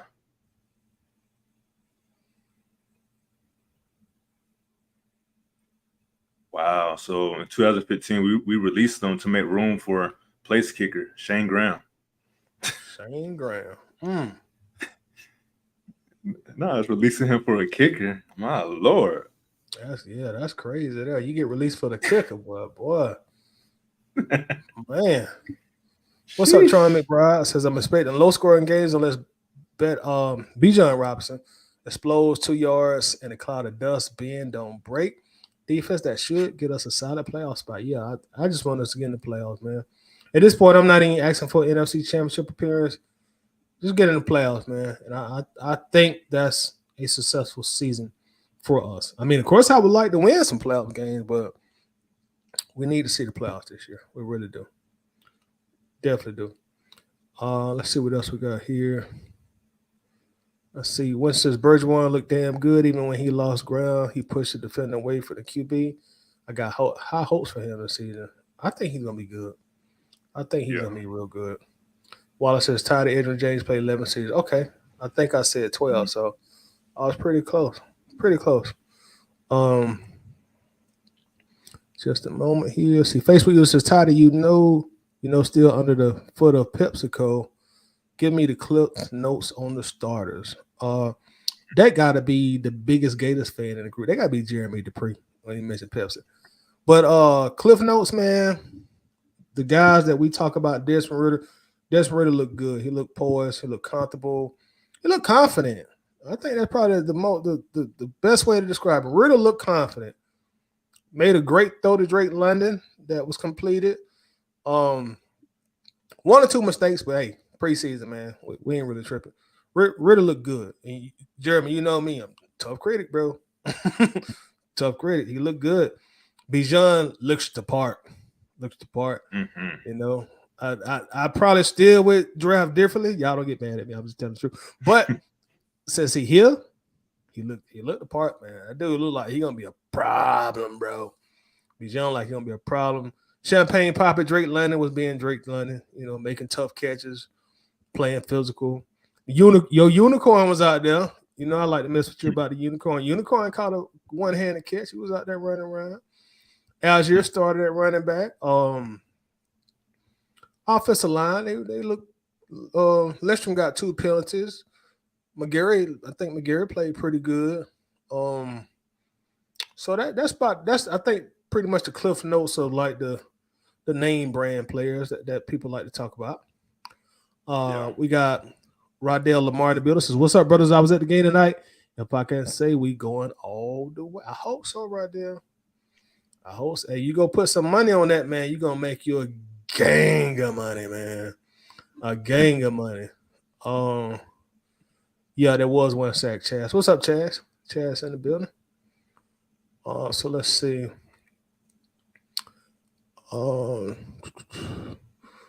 let's go ahead and drop the link, man, and see what people think. Um, Wallace says Toddy Hollers look good. Also, Erisa got to win in the playoffs. I definitely agree. Prince Shimbo, the dog, the alleged. I gotta say alleged on YouTube. At least that's what they be saying. The alleged dog kicker. You know, in Atlanta, anything got to do with dogs, you ain't gonna let him alone, bro. Get you out of here. You get any kind of trouble with a dog in Atlanta, boy, you is gone. But yeah, let's put the link in the chat, man, and come in, y'all. Let us know what y'all thought about the game. Specifically like Desmond Ridder, Bijan, play calling. You know, just let us know what you thought about the game. Let me also drop it in Facebook as well. Just a moment here. Drop it to the Facebook people. Just a second here. Man, one thing I thought was interesting about Calais Campbell and his short stint was he looked great, but I think he might be more of a situational type player. I mean, I think a lot of people projected that, but I don't think I'm talking about super situational, like almost like a pass rusher. With him being 36 years old, it just doesn't seem wise to have him out there so many snaps. And I think how we're like rotating the defensive line, I think he may be like a super situational player, like comparable to like Dwight Freeney when he was here. Yeah. Because man, he looked he played 4 or 5 snaps. And every snap he looked amazing. He did. So He looked like he was 28 tonight. I don't know how he man, gonna that's what look I'm week saying. 13, but he looked 28 tonight. That's what I'm saying. So it's almost like they had to have a plan with him, and that had to be part of the reason why he wanted to sign here. So he can still get the money and play, half the snaps and just be fresh, hopefully for the playoffs. Yeah, I hope so, because he was wrecking. He was causing some havoc when he was out there tonight. Yeah. So let's see who we got coming in. Mark, we got James and we got Larry coming in. Gentlemen, how's it going? What's going on, fellas? Hey, we doing great. I'm doing great, man. What about yourself? Good, man. That's a good game. A lot of people good. A lot of people good. Yeah, so we'll let you swing you up the bat first, Larry. Like, give us your thoughts on the game, like specifically the players that you be in our group, you know all the conversations, Yeah. Bijan, Ridder, what did you think about everything? All right. Bijan got that sauce. We don't need to say nothing else about Bijan. Yeah. All right. So, like I said in the chat, man, most elusive player I've seen in the Falcon uniform since Mike Vick. Number 7, he got the right number. That's the face of the franchise. Get used to it. You won't be mad. All you guys that's mad if somebody else got the number, you won't be mad once you see him out on that field. Offensive line got to clean up those sloppy penalties. Seeing Lindstrom get 2 holding calls is really I'm not really worried about Lindstrom. That's the best player on our team, period. But the false starts, Drake getting the false start can't happen by wide receiver. Can't happen. Shouldn't happen. I'm not gonna nitpick Ridder, just like I said on Smitty's show. I think Smitty was right. That ball could have been in there and could have either hit him. He was going his progressions, and he looked at Drake always at the first. So that's far on the right side.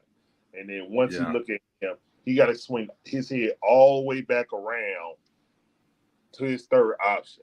So he did look at Pitts, but he went to the slot. When actuality, his read should have been Scotty Miller because Scotty Miller came off the line free. If that ball would have hit him, as soon as if he would have made that his first read instead of looking at Drake at first, I think that's a catch. But it also was pass interference. So I'm good with what Ridder did. You know what I'm saying? I think Ridder overall for having one drive, and the drive was so long. So I wanted him to come back. But I saw, he took out his starters. He was not going to play him. And Ridder ain't going to play the next week either. So we can just scratch that. Bijan, that catch, that was one of Desmond's worst throws too. But Bijan made a magnificent catch. Like, give me that. And then had the wherewithal to catch it and then hit that corner before the linebacker got there. So, yeah. Again, Bijan, that sauce. Unsung people. Helms. We got to start talking about Helms, man. I know we keep mentioning stuff like that. He led the team in tackles in the first preseason game. Had 7 tackles, had an interception. Got another interception next. On a interception that the ball wasn't even coming to him, and he reached out and grabbed that mug. Like, your quick twitch for a safety, that was a cornerback move. I want people to understand that, how he got that interception. He was running to the sideline and reached back and grabbed it like that with 2 hands, with the fingers. Like, stop, man. Like, that safety room is straight. And dude's going to have to really sit there and be like, Ryan Nelson's going to have a choice. Like, I know we drafted this dude in the 7th round, but damn, he has a nose for the football, bro. Like, don't let this dude be the Grady Jarrett of the secondary. Because right now,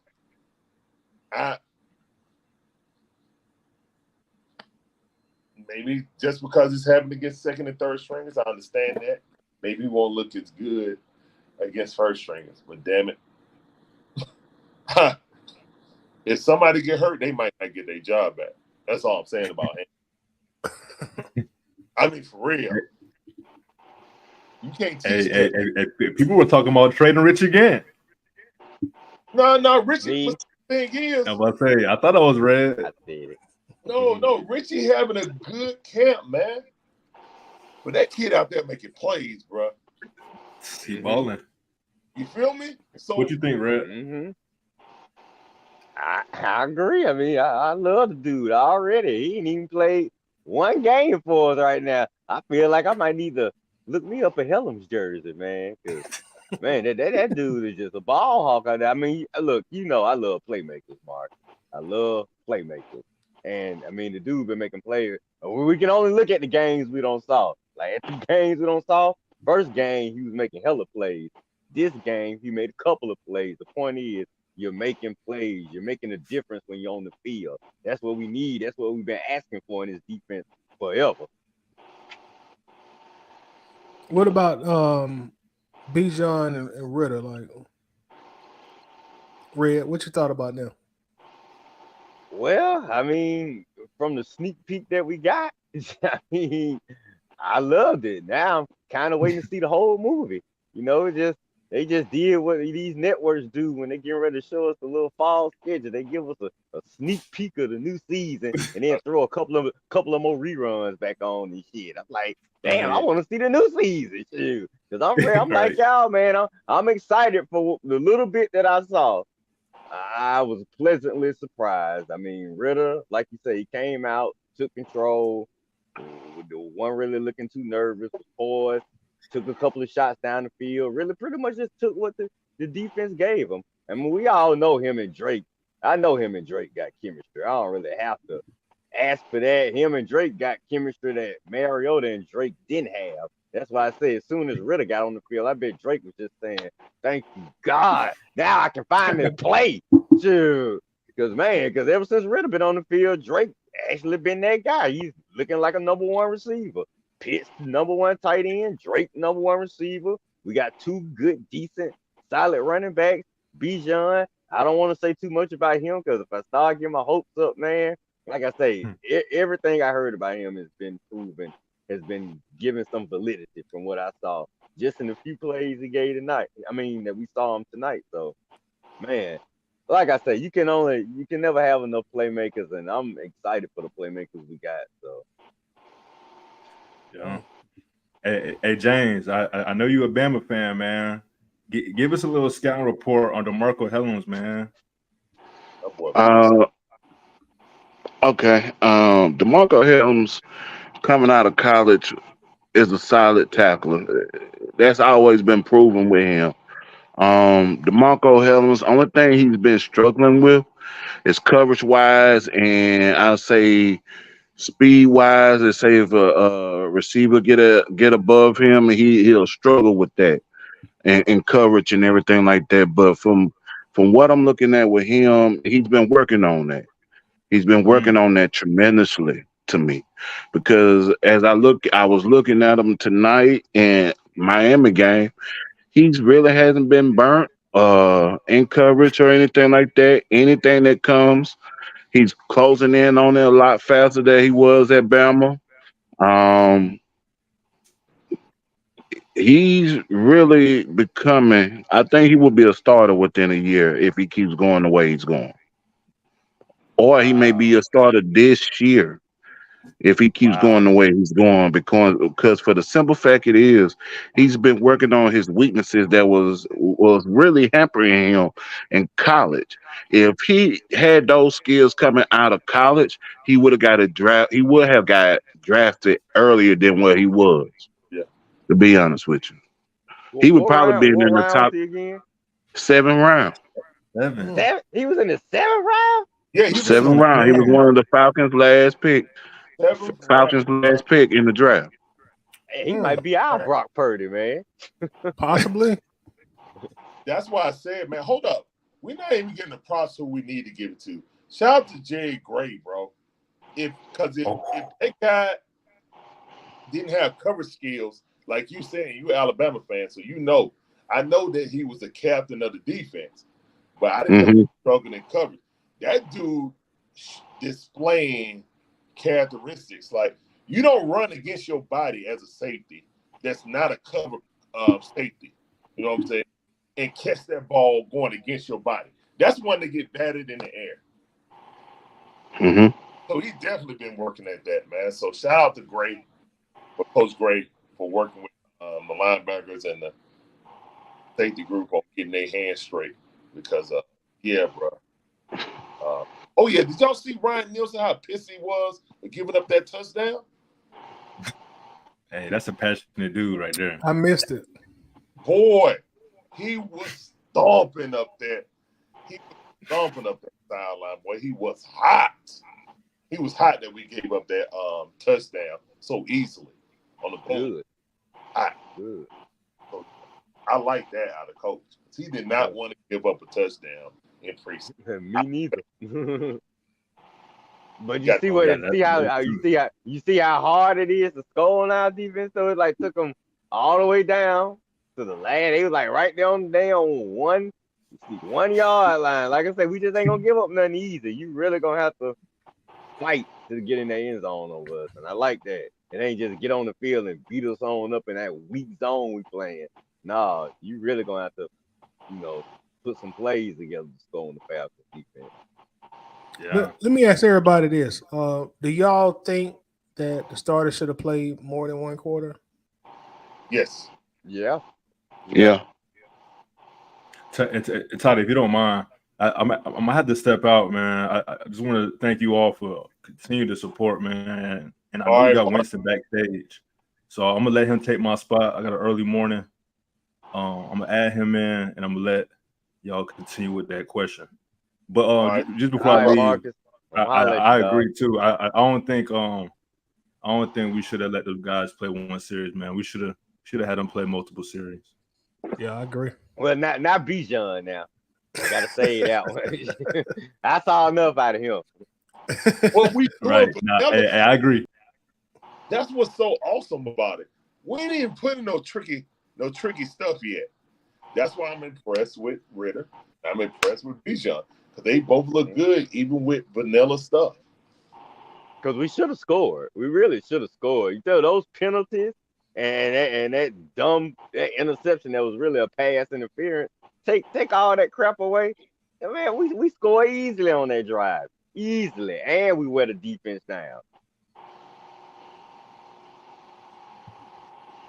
I think that's a game we should have won, to be honest with you. I'm worried about Troy Anderson, guys. I'm just gonna throw it out there. Did he play? Yeah, he started. He played. He started. He started. He was out I ain't there. hear his name. He was lost in the sauce too. He been lost in the sauce for a minute. I know, man. I Some don't- clown came on my Facebook page, slurping him up and down. I was like, man, if you don't, I'm gonna be honest with you. I don't think that Troy Anderson was lost today. Because if you really look at it, there was really only one play that he got out of position, and that was on that swing pass to the running back to go get a first down. Outside of that, you gotta look at the actual defense and see what Caden Ellis brings to the table. Caden Ellis was stopping a lot of plays behind the line of scrimmage. You gotta think about it. Our first two tackles on defense was Caden Ellis. I A know. tackle for a loss and a tackle at the line of scrimmage. And then they Well, no, started. the first three tackles was Caden Ellis. It was a tackle for loss, tackle at the line of scrimmage, and then they threw the ball and he made the tackle on the wide receiver. So it's and not. what did Troy do? But this is my thing. They Troy was in position. before they ended that drive, they slid coverage over there to try to help on Calais, and he can't get in the hole. That's your job as a middle linebacker. If you shooting the gap, if the play design is for you to shoot the gap, it won't like they said they ran the ball. They didn't run the ball at them. So therefore, you go from strong side to weak side, and you trying to help everybody else. He was around the ball. I'm not sold on him. I'm not sold on him, Winston. I'm I just gonna be don't know, honest. man. When I look at him, man, he need to be able to get off them blocks and not be a tackling dummy for somebody to pull and guard or something like that who can occupy him, man. Like if you got big Calais Campbell and Brady Jarrett out there, you should be clean, bro. You should be clean to make every play. Unless they running back zone behind them, like if he's free man to man, he should be free to be able to get up in there and make that tackle on that running back when they run the running play. A or B gap should be free. Come on, man. Hey, Larry. He not used to having niggas like that playing at Montana. See, that's why I say he drafting guys all the way up in them damn mountains. Not used to this damn type of physical scheme. So I say peeling off, bro. Everybody know you peel off that. You gotta have some kind of leverage. You know, offensive linemen gonna get on you. I understand that. You have that leverage, like number 72 did. He had the offensive lineman on. Now I know he a bigger dude, so I forget the dude's name. But one of the best tackles in the game was he was double teamed, split the defenders, swam them and grabbed them all in one motion. I want to see Troy be able to do that. He's engaged with somebody. As the guy runs by, he don't get pushed on the armpit, and he opens up his side to get armpit, you know what I'm saying? Get forklift a little bit and push out the play. That's all I'm saying, bro. Little things like Well, that. I wanted Roquan what Smith play was last that? year. I'm not What play was that? ain't even a comparison about him and Roquan. What I'm saying is that he No, I'm asking you which play was that happened? go back. I'll go back to my DVR and then I'll put it on a bird game so I can demonstrate. All right, okay. Man, Winston, I don't know why you trying to. No, because I'm saying like I didn't see the man get washed. I didn't see him get washed. But I ain't really So sold. I'm I wasn't asking a sold on him legitimate last question. year. I wasn't sold on Troy last year, and I ain't really sold on him this year. And if somebody else, I'm hoping somebody else can step up and play better, so maybe we can move on from him. Because I told y'all how I feel about taking guys from these schools. Yeah, you was last year talking about some power. Yesterday talking about some Power 5 guy. Well, hell, Troy ain't no Power 5 guy, Winston. I don't know what you taking up That for him that for. that that that literally was where I was fitting to go. I literally was about to go there, but you said it before me. But you was So against the guy that won the Power 5. Now you sticking up for a non-Power 5? no, here's what I'm saying. Y'all sitting there saying that he was getting washed and all this other thing, he was out of position. That wasn't the case. If you watch the game, that wasn't the case. So now let's flip it to Desmond Ridder. If you watch the game, even though Ridder completion percentage was good, what on spot ball that he threw today? Because if y'all watch the same game that I watched, every pass was either behind the receiver or high, and they had He to make a threw a play. few. He threw some wobbly ones out there. I'll admit. But Come hey, on, that's what your look. playmakers supposed to do. They supposed to make plays. That's what you got playmakers for. They supposed to make plays. That goes back to the point of why we drafted these players in the first round. But When everybody sit there and say, I don't Troy got to make understand why we plays got himself. Troy got to make plays himself, and he ain't doing it. when you play defense, you have to feel your responsibility. Point blank period. It's not up to you to make a play every play. It's not up for you to make a play every play. Another person is supposed to make that play. Now look at Caden Ellis.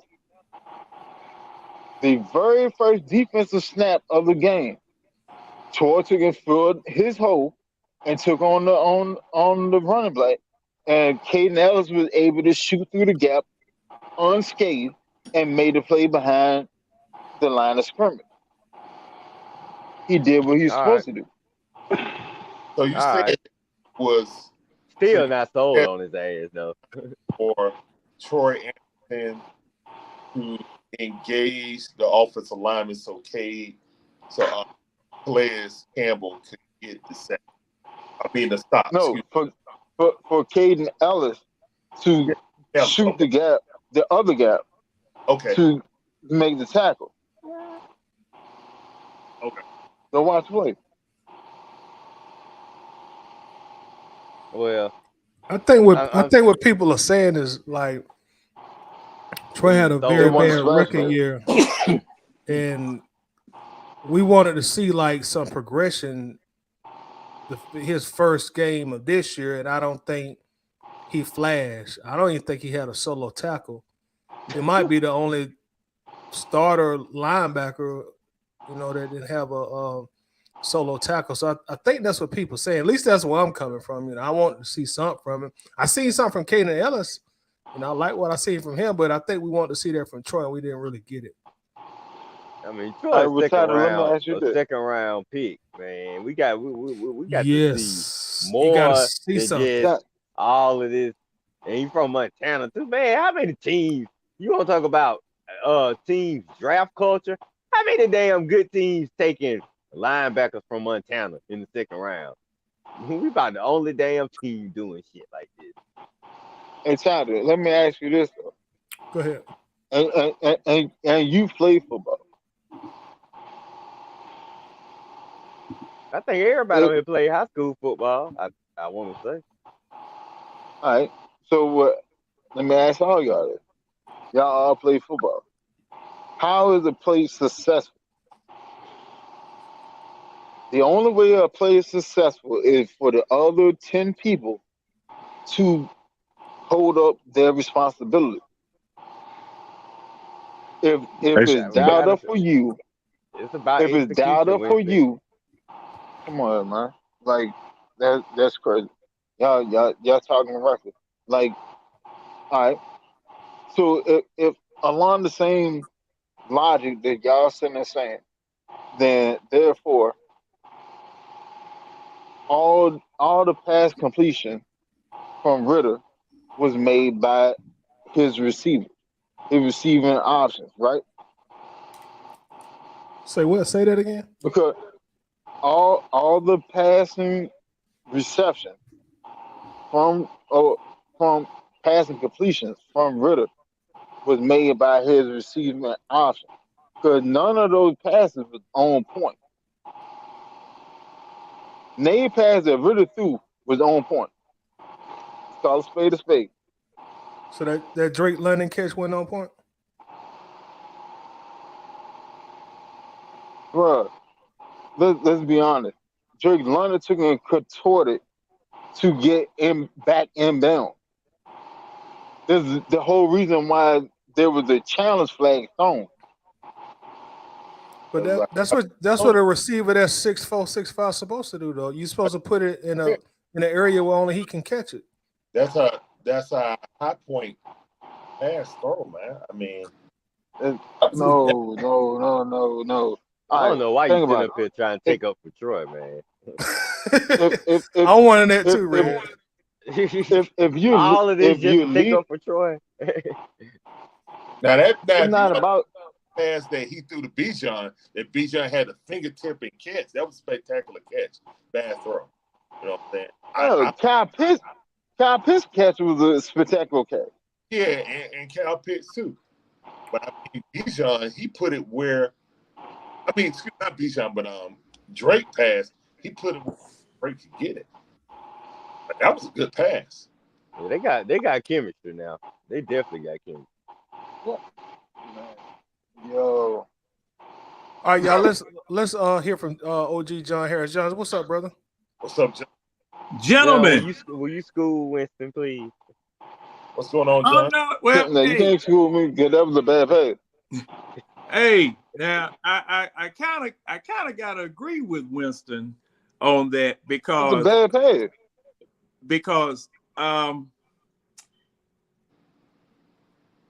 Matt Ryan used to do that same thing to Julio. Julio and Roddy White used to save Matt Ryan's bacon. All right, now, John, we gonna keep it relevant. Now we ain't gonna go down that Matt Ryan path tonight. Well, and see, I got to say something. Well, it's kind of relevant, Tidy. Ridder is doing the same thing that Ryan was doing because that pass that was intercepted, he stared at that man until he threw the ball to him. It's still PI though. He stared. Yeah, yes, it was. It was. Well, technically, gentlemen, it wasn't a pass interference. Yeah, because it was tipped. It was tipped on the line of scrimmage. So once it's tipped, yeah, you're right. It was tipped on the line of scrimmage. Yeah. However, y'all right. However, that man wouldn't have come over there that doggone fast if Ridder hadn't been staring at it. And John, see, that's that Drake here first. Say what now? I thought he was looking at Drake at first, and then that's why he missed him because he didn't. From my perspective, it looked like he looked at Drake. He was eyeballing Drake so much because if the ball was going to be there on time, it should have been thrown before the break because he only went about 5-7 yards and then curl. So that ball should have been on him by the time he was starting to turn. So he already turned and was staring there. And when he looked back, to me, it seemed like he was going through progression. My problem with Ridder on that play is that should have been your first man because he was free and the safety had to come up. So that's my problem. That should have been his first read. Yeah, I'm going to have to take a look at that because it looked like he was staring, and that's something that I've noticed from Ridder. Okay. No problem. Last year. That's something I noticed from Ridder last year. Okay. Now, one thing, I made a few notes as far as tonight was concerned, and see those 2 false start penalties when you got down there in the red zone. See, that's the same mess we were doing last year, shooting ourselves in the foot. And we ended up playing pretty good during, in the second half. But that's only after the coach had to drag all of y'all ass in there and cuss y'all out because of how bad you were looking in the first half. That made me wonder whether or not playing the starters last week was a good idea. Ding, ding, ding.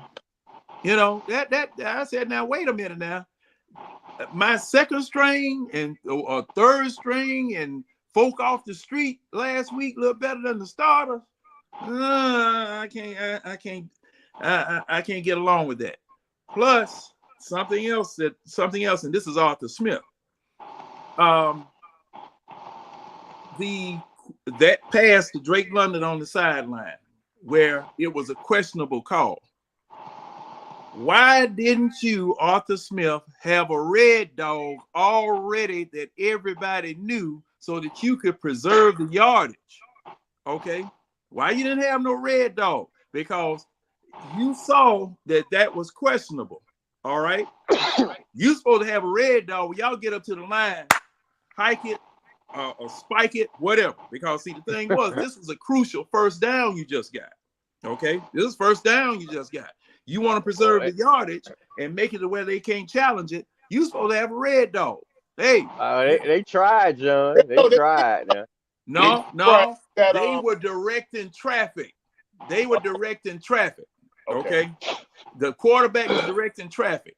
When you have a situation like that, it's supposed to be a code already word. set. You mean come up there already set? Yeah. You supposed to have a code word or something. Yeah. Do. And everybody just get up to the line of scrimmage.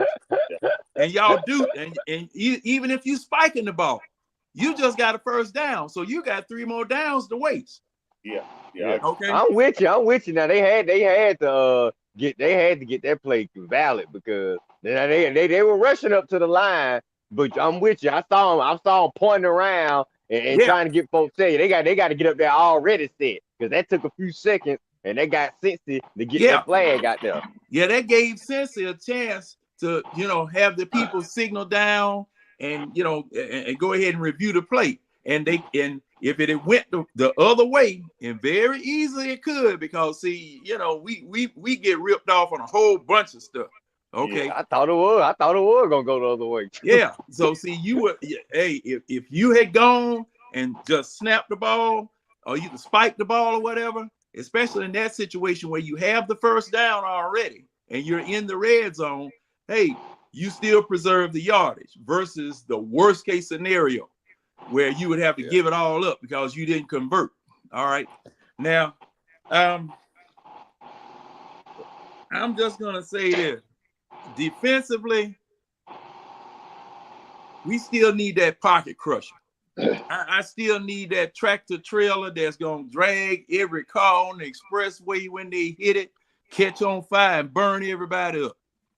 Yeah, but he in Philly.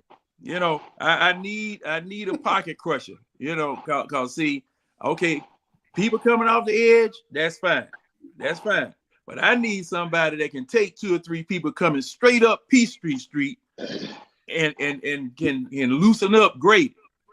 Cause we did pretty good defensively, and that doggone Helms, man, I'm trying to tell you, 2 weeks straight, this man is just showing his natural rear, muddy butt rear end.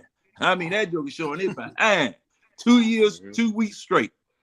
So I know this preseason, and as far as playing people next week, I don't know what they're gonna do, but I need to see a little bit more from Ridder just to see. Because I'm gonna tell you, that dog on Woodside. Now look, even though it was second and third string, man, we were down the field just like that. Boop, boop, boop. Could have, man, if he had led him just a little bit and kept it a little bit inside, that was a touchdown. That was a TD. Game over with. We win the game. So then Taylor got something to worry about then, right? Oh, hey, you know what? Both of them do. I'm going to say both of them do. Because now I've seen 2 weeks of Woodside. I got 2 weeks of Woodside. I only have one series of your starter. Just one series of your starter. But Woodside did not fall off. He did not fall off from last week to this week for the time that he played. He still moved the team. And I remember putting into the chat, here's an opportunity to see what the Falcons can do. And it also proved to me that we do have comeback ability, that we have the capability of coming back from a deficit. Okay, I kind of feel that we can now, based on that one little drive right there. So that's all I got for right now. Unless we're gonna fuss about whatever it is we're gonna fuss about later on here. What you thought about Bijan, John? I like the burst. I like the elusiveness, and I think just like you and Mark were talking about, I think they're gonna spot that man all over the place. Shoot, Bijan might be at center, or a quarterback, or a quarterback, in a wild Falcon or whatever you want to call it. Because Ooh, Wildcat. we do Wildcat. run the wild. We one of the few teams. We did run the Wildcat last year, didn't we? I don't think we ran it last year. Whatever that Marcus Mariota was doing. No. I'm talking about with wide receiver spot. Yeah, we did it. We did it in 2021, but I don't know about last year. I thought we did it with. There are reports that Bijan has been lining up and playing in the Wildcat formation. So that is something that is very likely we'll see. Well, you know what? But there are reports that he's been lining up in the Wildcat. Well, you know what? Why I'm wondering why we don't do a direct snap to the running back. Because we run pass option, John. So it ain't no secret if you hike it right to him. You know what I'm saying? That's why run pass is good. Well, no, just on straight running plays. Oh, I see what you mean. Just on straight running plays, just direct snap it straight to the quarterback. Because see, thing is, all right, you've got two running options back there, the quarterback and the halfback. You got two options back there. So, hey, direct snap to the running back. I remember Tom Brady used to make a living off of it. Fake like the ball going over his head. Running back got the ball. He's running through the line. I mean, that's the whole purpose. That's the whole purpose of the that's the whole purpose of the Wildcat. Because when you line up in the Wildcat, you don't have to have your quarterback out there, so you're not risking him for injury. Yeah, you can put another block and back there, so you can put Tyler Algier and Parker Hesse, and then direct snap to Bijan Robinson, and they're your leading blocker. You got to think about it. When the offense is playing against the defense, somewhere on the defense, there's one player that's unaccounted for, as long as the quarterback is on the field. Yeah. There's always one player that's unaccounted for. So if you take the quarterback off the field, that one player that was unaccounted for, you have an extra block and he can take off that one player. Yeah, see what I'm saying? Mm-hmm. Today. We had 3 tight ends out there. We ran 31 today. So they went out there, just put in a Wildcat and just took the quarterback out there and say 3 tight ends and Algier, Bijan. And you 2-yard line. How you gonna stop? You know something that excited me today, and it's very vanilla in the look, but if you break it down, it give you all the knowledge that you need pre-snap for a de facto rookie quarterback. There was a lot of times that we sat there and line up, and then we sat there and motion 2 players, and then they split off. They would get to the middle of the center. They get to the center, and they'll split, or they go back to the same side. That gave the quarterback before he even hiked the ball. Hey, I got man coverage or I got zone coverage, and that right there, that's the beauty of Arthur Smith's mind on his play design because he's doing something to help his quarterback before his quarterback even had to hike the ball. Okay. Yeah. Yeah, He don't have to analyze it. Ridder did read the defense a little better today. I give him credit. Because a lot of last year sometime, man, he hiked that ball and do that play action before he knew it, somebody was in his face. This year, I think he was a little bit more prepared for the free man coming to him. And he already knew where he was going with that ball. So, like your poise, Hey. Ridder, got to keep it up, though. Like with Well, Like I'm gonna say this about that. It's a wonder that girl that was out there officiating didn't call two men moving at the same time. She could have. you can have two men moving at the same time. I know. No Before no the man snap. no man But did she know no that, man though? can advance toward the line of scrimmage. Yeah, and you So can't you do it. can Yeah. go back. I understand that. But last week and last year, because I posted it last year when it happened, where the lady was saying there was two people moving at the same time. And, I posted that so that everybody could see it. And there wasn't, that didn't happen. That didn't happen. There were two people moving at the same time, but they weren't moving at the same time at the snap. They moved, then one stopped, and the other one ran back to where the other man came from, back to the left side. There go the whistle. Then I see her go up to the head lines, to the head official, and tell him what was going on. He two men moving, illegal shift, two men moving. Hey, hold up, man. Y'all need to get these women. Y'all go ahead, man. Y'all go ahead. Don't do that, John. Don't do that, John. We feel you, John. Y'all go We feel ahead. you, John. I'm gonna go ahead and tell y'all that that was some nice ice. Me. That was some nice eye candy tonight with that lady ref, man. I don't know if y'all saw what I saw. I saw her. I saw a lot of pancakes out there tonight. I'm looking at her right now. Pancakes. Real nice. I don't want to see the pancakes now. Pancakes.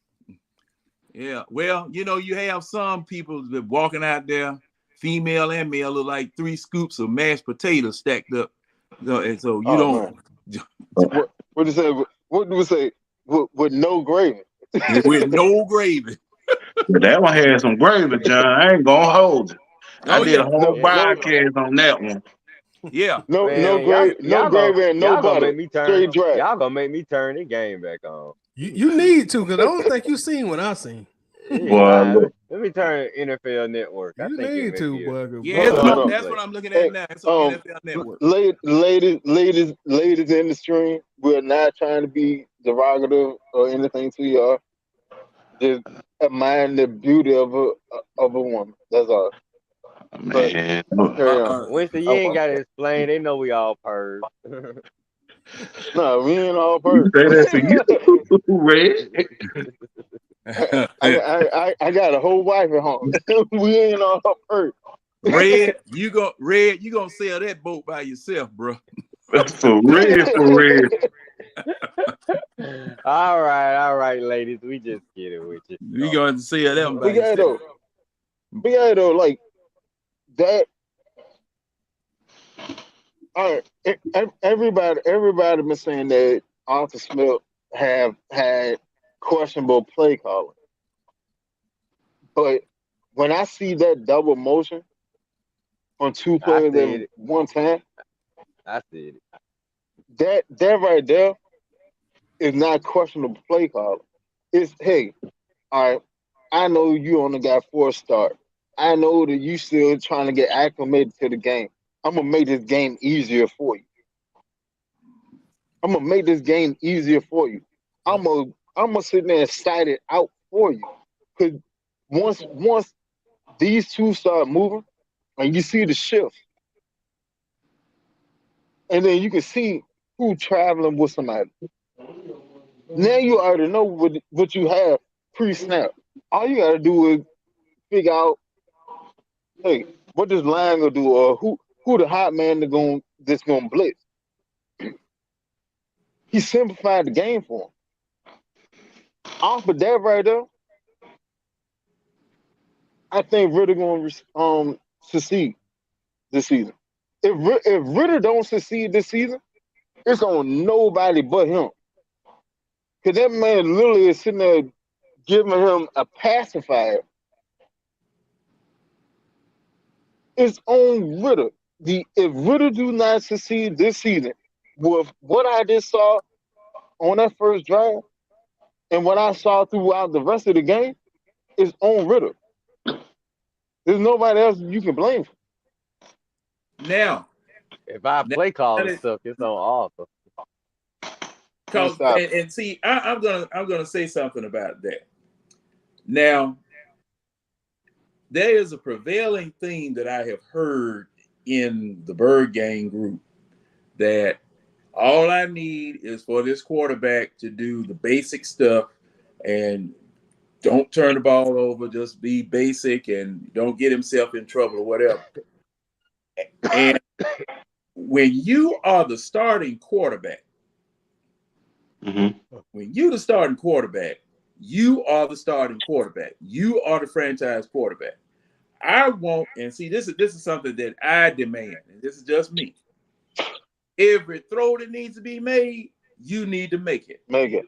Every decision that needs to be made, you need to make it. Okay? The game hinges upon you when you have the ball in your hands and you are shopping out there for a receiver. Okay?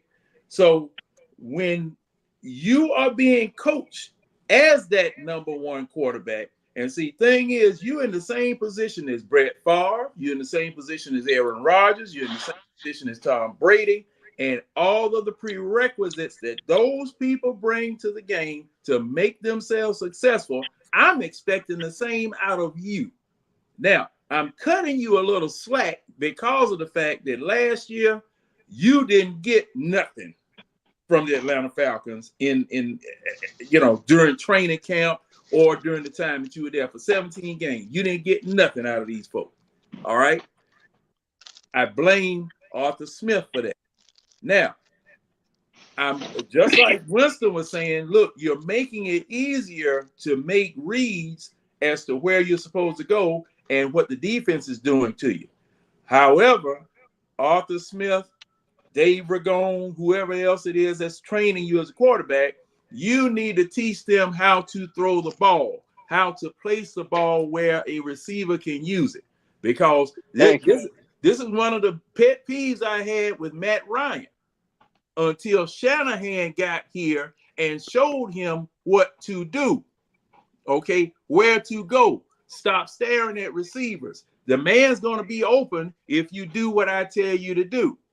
Okay, and this is the type of training and this is the type of coaching that I need for my quarterback, because hey, he's in that same position as all of those high level, high tier quarterbacks.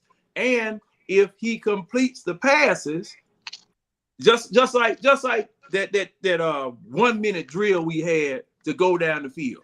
Woodside put that ball right where it needed to be. Boom, boom, boom. 3-4 plays, we down in field goal range. Okay. Great drive. Ridder, I need for you to be able to do the same thing on a normal drive. Okay. That's what I'm requiring out of my quarterback. I'm not coddling. I don't ever coddle no quarterback. Quarterbacks cannot be coddled. They got to be challenged and they've got to be pushed to be as good as they can in order to win Super Bowl. Because see, when you get into the playoffs, the talent level equals or betters yours. Then it comes to the gray matter. What do you do in this particular situation? You going up against the best in the league when you get to the playoffs, and you're supposed to practice, and you're supposed to make it where you are so good that practice is harder than the game is. Hey, John, well, everybody on the panel, let me ask y'all. Ritter went 7 for 9. Do you think his throws were accurate?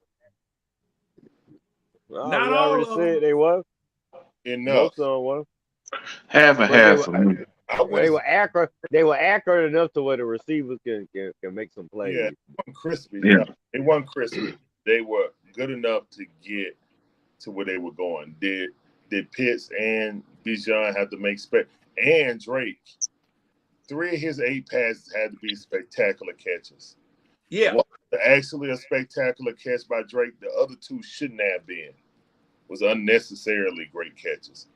Nah, what I But wasn't trying to go. overall, the progression from last year, what we saw in any game, that game right there with Drake, with Ridder, was by far way better than he ever put on film in his first 4 games. Period. That can't even be debated. But- So I see, but- but he needs to get better. He needs more reps. He needs more reps.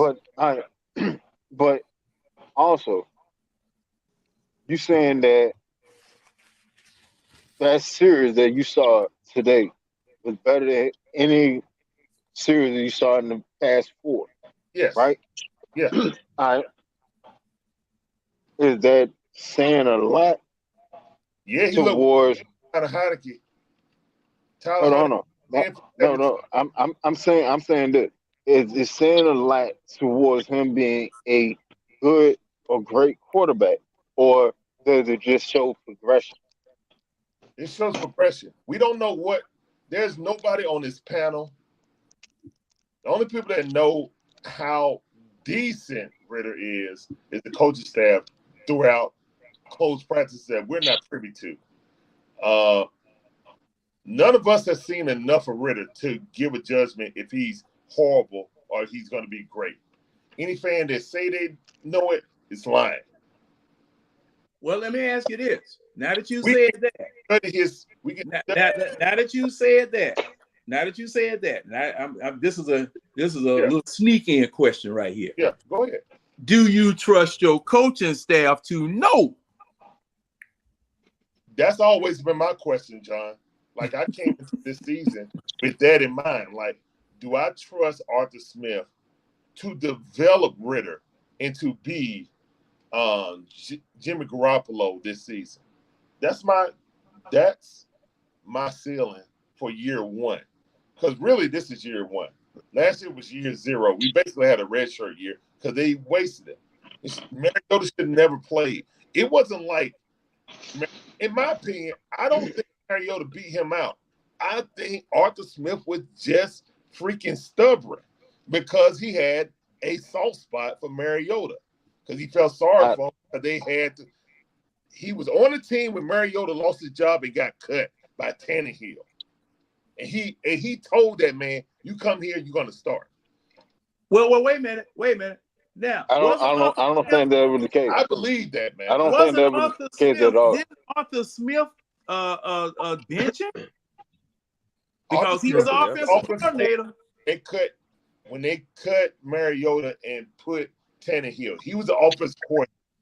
And they didn't cut him, they just put him on the bench. Mariota, you're going to be the starter when you come here.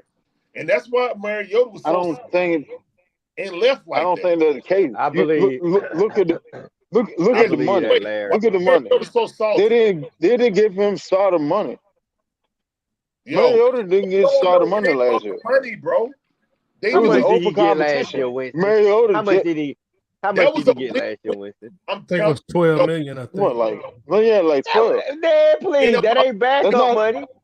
It's about Taylor Heineke is making. Yeah, it is. Taylor Heineke making 10 now. Yeah, it is. This year. That's backup money. That's backup money. Taylor Heineke is making $10 million this year. That's the only reason. I will say $12 million is like very low tier starter money. That's low tier starter. Yeah, right. Exactly. Wait a minute. Hey, how much did we pay Matt Shaw? Personal relationship About 5 to 8. Mariota. I'm with you, Larry. I'm with you. I know he had to tell, man. He had to tell Marcus something because Marcus was so disappointed. He was so disappointed when he lost the job. So he had to tell that man something. Hold on. Let's be honest about it. Marcus came in at the 11th hour. Still, he came in. Let's be honest about it. He came in at the 11th hour. Ridder did not beat him to the Falcons. Ridder did not beat that man out in camp. Why? Because Marcus already knew the offense. He knew the offense. Ridder did not beat him out in camp. It was And never. then Marcus Was it a positioned us. competition? Was it a competition in camp? Yo, go look. Yo, It's always a Mariota was competition, except for this year, I which thought it makes no was. sense. Mariota This was not that much better than Ridder. And Oh, Hold I on. agree. Hold on. Okay, now, well, Hold on what did the coach? What did the coach base his decision on to make Mariota the starter over Ridder? because he Well, I'm Larry asking- told you it's a personal relationship. I'm going to ask you a better I don't question. think it was solely that, y'all. I really think conversation like this, we undervalue Mariota a little bit. I mean, yeah, he couldn't really throw the ball, but there were some games where he looked pretty good. He won Player of the Week 1 week last year, and minus the Dead turnovers, we would have beat the Saints with him. I mean, he definitely wasn't the best, but he was the best suited He for the wasn't the offense worst. at the time. We wasted 13 games with that class. Well, We definitely Hold we on, definitely Red. didn't. Because you Wait, gotta look at it. Hold on. The reason I won't say that, Red, is because what did Ridder do when he started his first game? Did he look ready?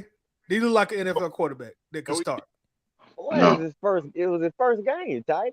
That's but Man, look hold on. Let me He finish. looked Let me- like a JV Winston, quarterback Winston. against the Vikings. Yeah, Go ahead, Tyler. Hold on, let me finish. That was week 14, I think. So imagine what he looked like in week Yeah. 4. But don't you think personally, don't you think he should have came in a little earlier though? No, I don't. Yeah. I'm What- gonna tell you why I say that. If you are in a playoff race, you got a veteran quarterback. Why mess that up? If you're in a playoff race, Tyler, notice you taking that the they didn't bring. words out of my mouth. Notice they didn't bring him in until we really was virtually eliminated from the playoffs. So No, why mess that up? we still was in contention. Tidy, I understand. We still was in contention. No, we were, but I said virtually eliminated. We only had like a 2% chance. All he had to do was win the first 2 of his games, and we would have won the division last year. Mariota put us in that position because he lost the first 2 games. Come on now. Look. Well, hey, Bro, we all was in games playoff count. contention. You changed the All quarterback. games count. The That was his quarterback first 2 games. The quarterback all that you games put count. in is supposed to perform better than the one you took out. We was in playoff contention. All we needed to do was win the next 2 games, and we would have won the division. Point blank period. We would have been in the playoff. Arthur Smith made some bonehead coaching. All a spade a the spade. entire season. All right. I'll say this. You can't put the pressure on that man like that. Yes, you can. Yes, you think about can. If put it like You this. got to pay the cost to be the boss, baby. But then you should have put him in earlier. Yeah, right after that Saints game when Mario was on the field embarrassing us on national TV. If Ridder was ready like that, why we ain't put him in after the Carolina game? Man, I really wish that I had. That's the game I'm talking about. I really wish I had that. That's exactly what I'm saying. If Ridder was ready like that, then why we didn't put him in after the Carolina game? Arthur Smith literally said in a press conference that he's fucking stubborn, bro. Like, he literally said that. Thank you. He literally said that shit, bro. Like, he did. Okay, let me ask you a question, Larry. Wow, we already and knew that. And that cost Ridder his that cost Ridder some time he could have been learning on the field. But see, this is the thing. You can't learn. You can't learn when you're in the middle of a playoff race. That's the thing that y'all are forgetting. I agree with y'all. That's a good point. Well, let me say this. Hold up now. Hold up. But he could have surprised. Could you, Tidy? I'm gonna ask you this. Tidy, and mainly to you, Tidy, but everybody. Could they have done Ridder the same way that Dan Reeves did with Michael Vick and Chris Chandler was the quarterback. Put him in on certain plays and take him back out. No. Why not? No. Why not? No. Because Mariota, you see how sensitive he was late in the season. Hold it. Yeah, See, man, that's y'all the talking thing. about sensitivity. Why That's crazy. not? Hold on. Why not? Let James go since he say no. Go ahead, James. Why not? No. Because it really depends on the progression and how far he's advancing within the playbook. If he's not That's advancing in the literally what we playbook at just the been rate. saying. Hold on, Winston. Hold on, Winston. Let me Coach finish it. Winston, let me finish this. If he's not advancing at the rate that the coaches feel comfortable with him putting them in, then of course they're not going to do that. Okay. They're not. They're not going to do that. They're not going to put him in that predicament. Even if it's for a couple plays or anything like that, they're not going to do that. Now, I understand where you're coming from, John, when you say that, because for the simple fact it is. Yeah, put him in, see what he can do. But overall, with this coaching style with Arthur Smith, no, he wasn't going to do that from the game. Now, and Wilson, you go ahead, and then I'm going to come back in because you were going, Wilson. Go ahead. Yeah, go ahead, Winston. That's literally what we've been talking about for the past 5 minutes. He was not ready. Was not ready He at was all. not ready. Now, I okay. agree with that. You He wasn't ready. think about it. If you hit a playoff run, go with the veteran. After that play when Mariota said to try to throw the ball off his back, if Ridder was ready, Ridder would have been the starter the very next week. Instead, we said they had him wait till the bye week and then insert him as the starter while we were still in the playoff race. Arthur Smith knew I can't squeeze no more juice out of this turnip with Marcus Mariota. I'm gonna give him a shot. I gotta give him a shot. I gotta change something. Something gotta change. What did he squeeze out of the first time? We went on a 3-game losing streak. Carolina. Then the next 2 games we lost, and then we went to the bye week, and then Ridder started the following week. Mm-hmm. If Ridder was ready and he was better than Mariota, for one, he would have started at the beginning of the season. Why? Because you got a rookie quarterback. I don't think he If was. Ridder was better, if Ridder was better than Mariota, if Ridder was better than Mariota, then he would have started at the beginning of the season. Why? Because you have a rookie quarterback. I think they were. If you have a rookie quarterback, they're playing better than the veteran. You're going to start him and let him take his lump. Because last season was a throwaway season. You would have gave him all their experience. We wouldn't be having this conversation about, well, should Ridder have more reps in the preseason, this, that, or whatever, because he only started 4 games. No, he would have started the whole season and got all those reps. Then we wouldn't have this conversation now. We would know exactly what Ridder is. Hey, he flashed here. He's doing this. He's doing that. I need to see him there too. Are you factoring in Arthur Smith's pride? Arthur Smith's pride and him not wanting to Arthur admit Smith's pride ain't got nothing to. Arthur Smith's pride has nothing to do. It doesn't have nothing to do with that if your development of the quarterback is not going where it's going.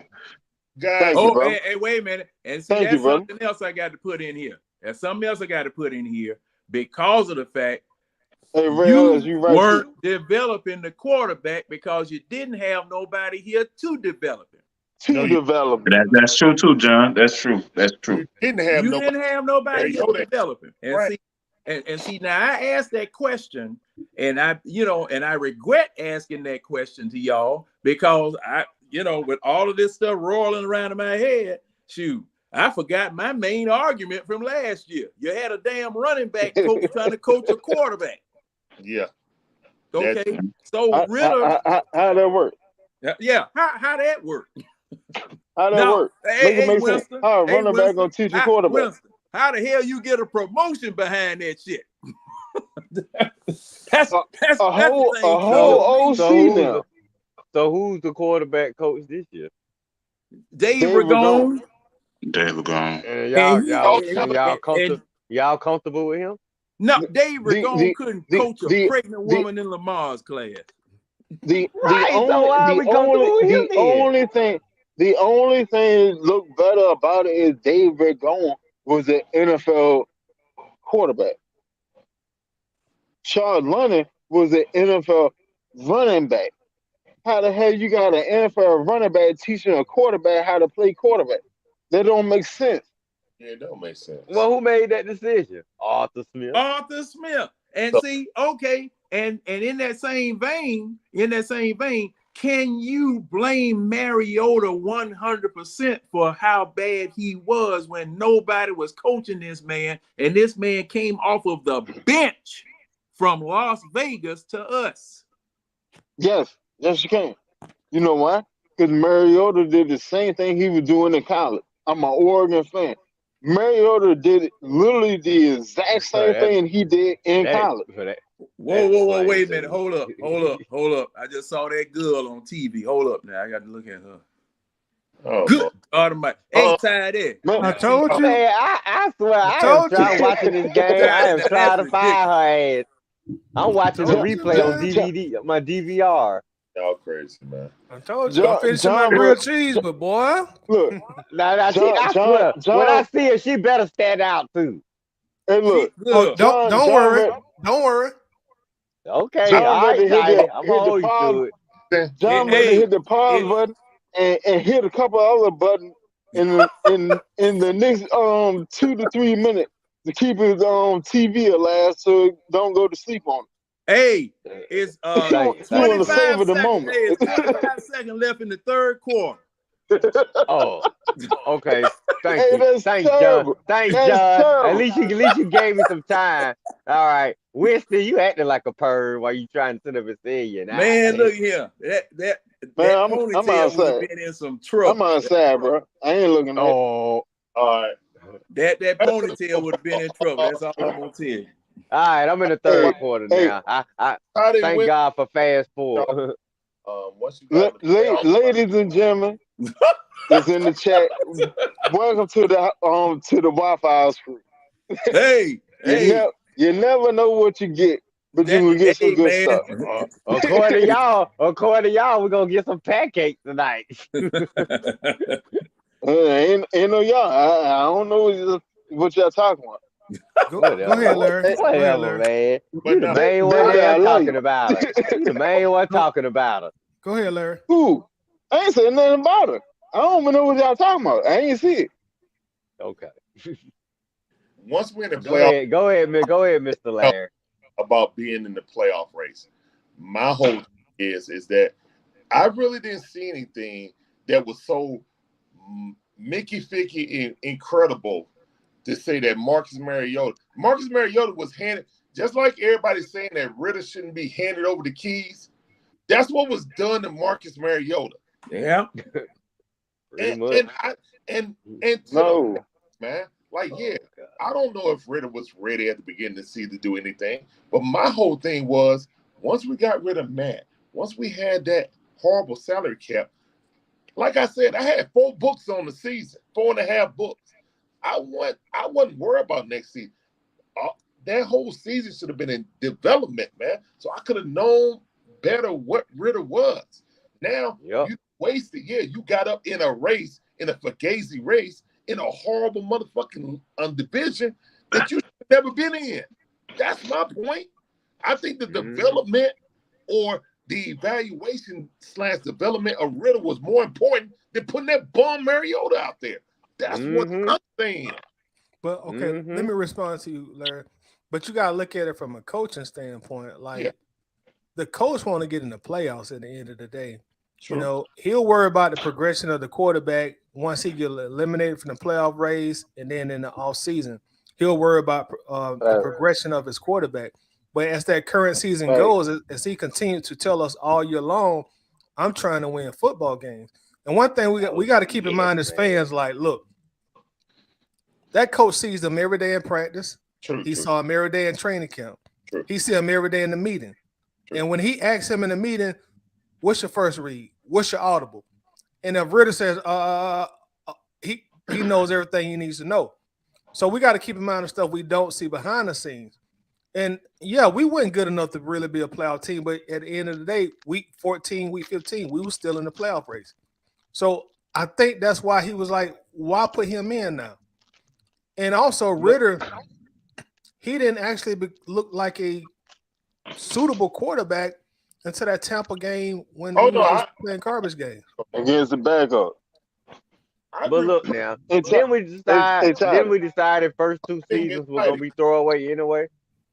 For the If you decided your first 2 seasons were throwaway, why not go ahead and use the second one as development? But you gotta look at it from a coaching standpoint. If I'm in the middle of a playoff race as a coach, he didn't know that. No, he didn't know that. But you talking about present. You talking about present time. Look, if we at week 11 and I still can get in the playoffs, I'm not worrying about playing this little bum rookie. True. Sit down, get Gatorade. You'll play when it's your turn. I'm trying to get in the playoffs. And when you think like a coach, look, I might not be here in 2 years. Arthur Blank might fire me if I don't get this team in the playoff in the next 3 or 4 years. So he's not worried about progressing the quarterback if he can get in the playoffs and and put a notch on his resume. All right. Exactly. Put you there all tight. Now you said something about him not grasping the playbook. When we on the stream, right?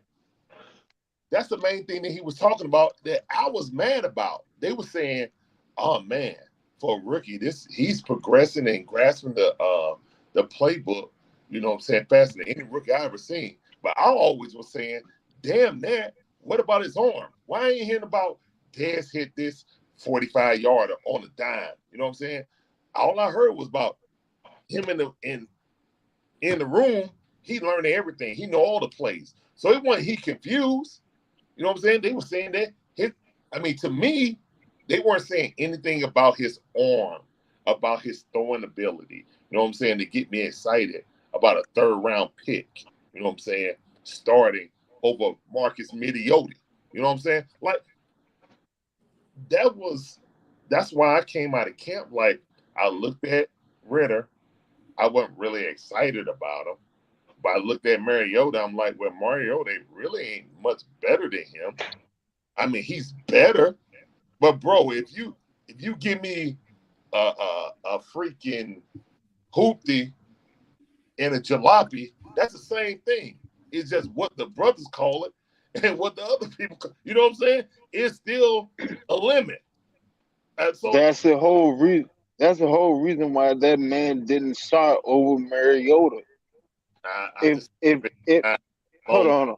Watch it. If I have 2 different tomatoes, one look different, but they both tomatoes, but the other tomato has more growth to it, I'm going to take that. Mariota already knew Arthur Smith offense. I'm going to take for the better part of it. You go with the one. You go with the. If you want to win games, you go with the one that already know what's going on.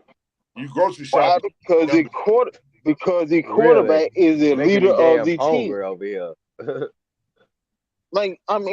Be honest. If Ridder was really that dynamic, I didn't say he was dynamic. Dynamic. I'm saying this. If Ridder was that good, why he ain't beat him out in training camp? Russell Wilson was drafted. Hold on. Why? Stop talking on Ridder. Russell Wilson was drafted to be a backup to Matt Flynn. Yeah. They paid Matt Flynn starter money. What happened? Russell Wilson came into camp and beat him out for the job. Russell Wilson, 1st round pick. Russell Wilson is a 3rd round pick. No, Russell Wilson was 3rd. My bad. He's a 3rd round pick. And Matt Flynn is utter trash. But they brought him in now. They brought him in to start. They drafted him to be a He was in the backup. start. They drafted him He was the only into free agent being quarterback, John. Huh? They didn't expect. He was the only free agent quarterback that year. They ain't expect much from Flynn. Look, That year. first of all, If you They had asked paid him Seattle, the you money think to Flynn be a gonna get us to starter. They I And the paid think that they rookie pay came there starter and money. beat him out. He beat him out in training camp. right, because they didn't expect much from him. So when that rookie beat him If out, they didn't hesitate to throw him right in if there if because they ain't if expect they much from didn't Flynn. hold Red, up. That's dumb. That's dumb. That's not dumb. Pete Carroll, If they not didn't Pete think that much Carroll, of him, they wouldn't have paid him that damn money. no, not Pete they Carroll. expected a lot of Point money. blank period. They They Yeah. paid him starter money Well, what to did be you the expect? starter. yeah. And You he thought just Matt ended Flynn up was gonna take losing his Seattle job anywhere. because Russell Wilson was better than him. Hey, Point blank Red, period. Right. it's not I wasn't us. surprised that Russell. I wasn't surprised Russell Wilson was better than Matt Flynn. Hey, Red, That's it so. wasn't us. It was Pete Wait, Carroll that made that Let's decision. transplant A it to Super Atlanta. Bowl winning quarterback. Right, but you see, he didn't Super Bowl hesitate. winning coach, excuse me. You He know, didn't hesitate to yank him once he realized the mistake he made. no, Where he yanked him? hey, Where he yanked him? now, Red, Where did he yank him? I'm saying Russell played, right? he Didn't made he the play over decision Russell? in Hold training on. camp. Where did Russell Wilson get yanked? Thank you. That right, John. That's what I'm saying. He didn't hesitate to replace his plan was to go with Matt Flynn. Red. If you saw that this man, if you saw that Russell Wilson was making better progress than the man that you brought in, you make that decision immediately, no matter how much it's costing you. But the thing was, when you went out looking for free agent quarterbacks to quarterback your team, he was the one you picked. Right. But and then afterward they went to the draft. They drafted Russell, realized, man, this Russell kid is better than we thought he could be. I don't know, we're gonna waste time with this Flynn, folks. Man, I ain't even gonna waste time with him. Russell, you in. And you're right, that was just some wasted money they picked, but I'm saying That's exactly what I'm saying, though. That's exactly what I'm saying. I think we all on the same page. We just going at it from different angles. Hold on. If Ridder was better than Mariota at the beginning of the season, then Ridder would have been the starter. I never said period. Well, I wanted Arthur just to play Ridder, just so he can get some reps. You. Throughout the entirety. I didn't think we had a chance to win last year. I didn't think we had a chance to win last year. Throughout the entirety of last season, Mariota was a better quarterback than Desmond Ridder. I mean, he's a better quarterback, but I didn't think we had a chance to win last year. That's why I said you should have just wasted. There was a lot, bro. I don't. Yo, we was in playoff contention. The division was horrible. We wasn't in playoff contention because it don't matter. Yeah, that don't matter, Larry. Yo, stop it, man. It don't matter. It don't matter about the division being horrible. I don't give a damn what division you in. If you in playoff contention, you in playoff contention. Your whole argument is saying that Mariota is better than fucking Ridder. Oh, hold on. Let Larry respond, y'all. Let's keep it clean tonight, also, y'all. We on YouTube. Let's keep everything clean. We all room for the same thing. Larry, go ahead. No, you good. You good. That's my job as a mediator. I gotta keep stuff clean. Hold on. Wait. Go ahead, Larry. All right.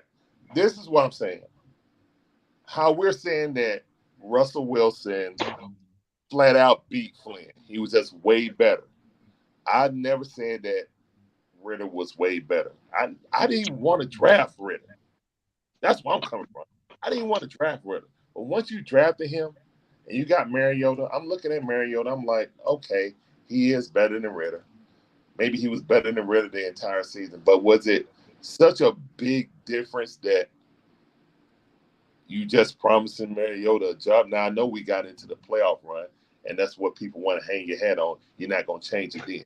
I'm talking about beforehand. I'm talking about when you coming into training camp, you saying, is Mariota Really? Because how bad we want to say that, and I agree how what's his name look, Ridder looked in his 4 games.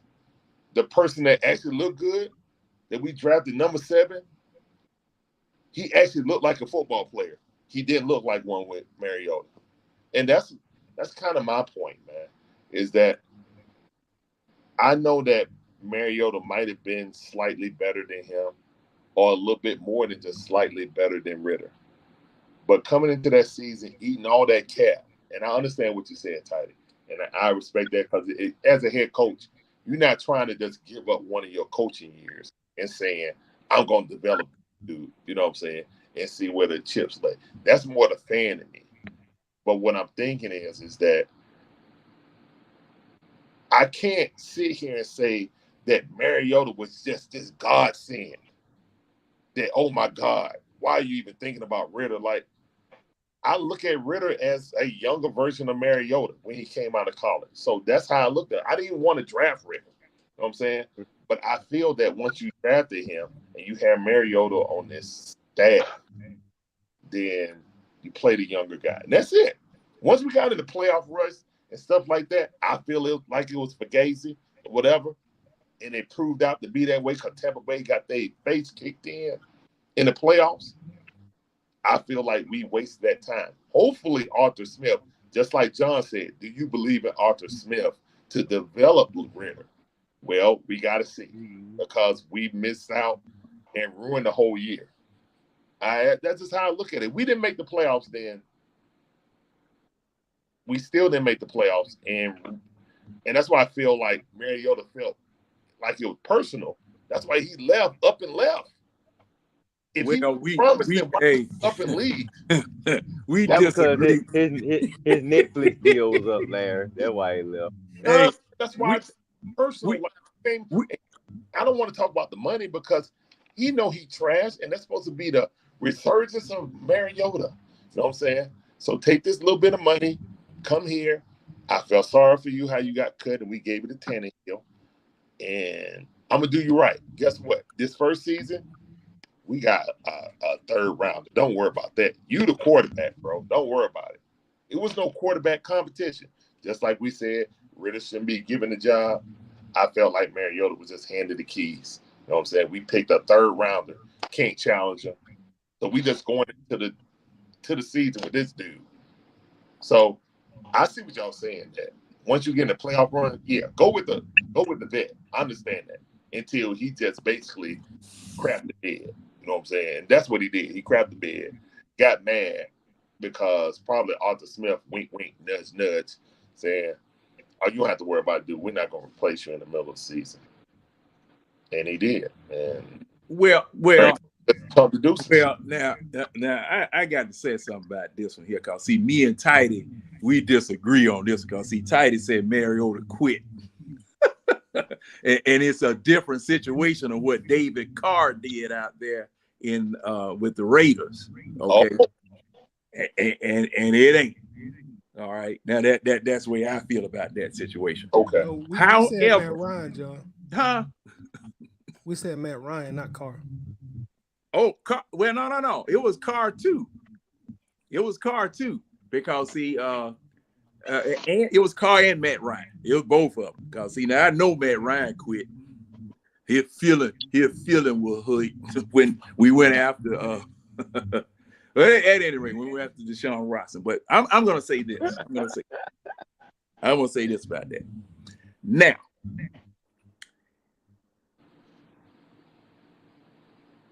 developing a quarterback during a playoff run, you're supposed to be developing a quarterback regardless of whether you're in a playoff run or not. You're supposed to be developing that quarterback to be the quarterback that you want him to be by him sitting on the bench during the game, learning the plays, learning the playbook, then in practice, having him run the team, first team, second team, whatever. That's how you develop a quarterback during the course of the season with a competent quarterback coach. because Brock Purdy, when they put Brock Purdy in after the other two, after Trey Lance got hurt, after Garoppolo got hurt, Brock Purdy came in there, took up right where Garoppolo left off, and helped them to that 11-game winning streak that they had, because they had competent quarterback people to teach that man what to do. True. Okay. Now, well, that's Kyle Shanahan's style. Okay, now that's Kyle Shanahan. Now, I'm paying this man here to be able to do the same thing. That's what I'm paying this man to do. But what did you do, mister? What did you do? You had a running back coach coaching my quarterback. Okay. Now, why? Here you're supposed to be this.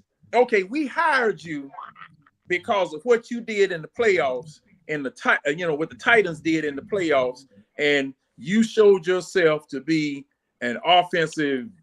Well, I don't know whether guru is the same, whether is the right word for it or whatever, but offensively competent. Okay, this was a change from a Dan Quinn who was a defensive side of the ball man and just turned it over to an offensive man on offense. But you were supposed to be this person that created an offense that was supposed to be you're supposed to be better than what it was that we had, or what we had that deteriorated it to what we had over those last few seasons. Okay, but and I do like some things about Arthur Smith. We are a bigger team. We're a more physical team. We're not getting pushed around. We are intimidating folk to a certain extent, and I like that. However, your quarterback is the most important position on the football team. Okay? When you draft him, when you have backups and you have a quarterback room, you are supposed to have the best people that you can think of available to train that man on how to play his position. And we didn't have that. That's why I can't blame Mariota 100%. Now, Winston, he remembers him from Oregon or whatever, but, I don't really watch college football. I just watch Mariota and watch pro football, okay? And I judge by what I see out there tonight as well as on Sunday during the regular season. All right? Now, you didn't prepare your quarterback room. You didn't have the proper training for your quarterbacks here. Why? That doesn't make any sense to me.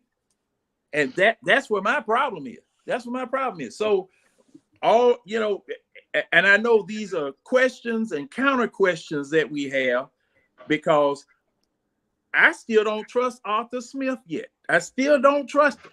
I see some good things about him, but I do not trust him as far as, number one, quarterback development. Number two, play calling. Even though there have been some situations where the play calling was good, but the execution sucked. Okay, that's where I am. That's where I am with this situation. All right, let me bring a wrinkle into the situation that we haven't even discussed yet. I'm pretty sure that the coaching staff, Fontenot, Arthur Smith, at that point in time last year, they were not even sure if Ridder was going to be their quarterback going into next year. Okay, true. Because keep in mind, they didn't even come out and commit to him until they got to the owners' meeting. They were still keeping all their options open until the owners' meeting. Very true. So not according to him, they were. They were. They told him right, but he said they told him right away that he's the guy. Well, wait a minute. Publicly, when they were going publicly during the off season, they were like, "Well, we're gonna keep all our options open. We're gonna keep all our options open." I know. That's what he said. They said they told they was gonna do that publicly, but they told him behind the scenes that he. And that's what I gotta see that. You gotta link that. I gotta see that too. I gotta see that was around January, February when they were saying they were keeping all their options open before the owners meeting. Right. Yeah, I heard all that, but he said it was the interview he gave on 92.9 maybe a week or two ago. And he said that told me he's the guy. But wait a minute. Let me That's ask this. controlling damage at that point, Red. Because if that was the case, they should never put that information out there back in January and February. That's Now, controlling the narrative at that point. Hey, y'all, I'm with y'all. You see why I have little let me faith in ask Arthur this. Smith because of Let me all this inconsistency and dysfunction. now let me ask this: were we seriously pursuing? What's the name up there at Lamar Baltimore? Jackson. Lamar. Yes. Were we seriously pursuing I him? think they were. I think they were. I think they were considering it, but I don't know if they're necessarily serious. We got to keep in mind that we was drafting 8th going into the draft. Mm-hmm. When Carolina jumped us and went to 1, all of a sudden Ridder is the guy. So I really think they kept their eyes on what was happening in free agency. And then when Carolina went ahead and jumped over us, it was like, okay, well, let's see what Ridder got. You know, he already on the table. We already feel a little good about him. Let's go in 1 more year and see what Ridder can do. Yeah. I don't think they were fully committed to him after the regular season because they never came out publicly and said they were. When you, as a coaching staff in the front office, when you fully committed to a quarterback, and we know that by all the commitments Matt Ryan got, when you fully committed to a guy, you say, "This is my guy." Yeah. Nobody else is my guy. This is my guy. It was Arthur Blank saying that though. No, that was all. I know. All Matt Ryan's I was coaches. just saying. I was saying it was him too though. Yeah, it was him too. Well, Arthur said it first, and then everybody followed suit. But Right. you're right about that. Because it came right after the draft, and then, and that's when you heard about the rumors about them trying to get Kyler Murray right at the end of the draft, but it got Oh, I would have hated that boy. trying to make them pay at least half of their salary. They was like, nah. So, yeah, no, it was real validity to us trying to get other people and not rocking with Ridder. You know, Arthur Blank's in this saying that or speaking on any subject kills your GM power. Yeah, it does. Point blank period.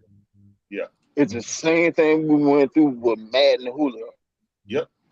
Then in the middle of negotiation, Arthur Blank come out. They could be Falcons for life. Yep. And you have no negotiating power after that. Why? Because the owner wants you to be a Falcon for life.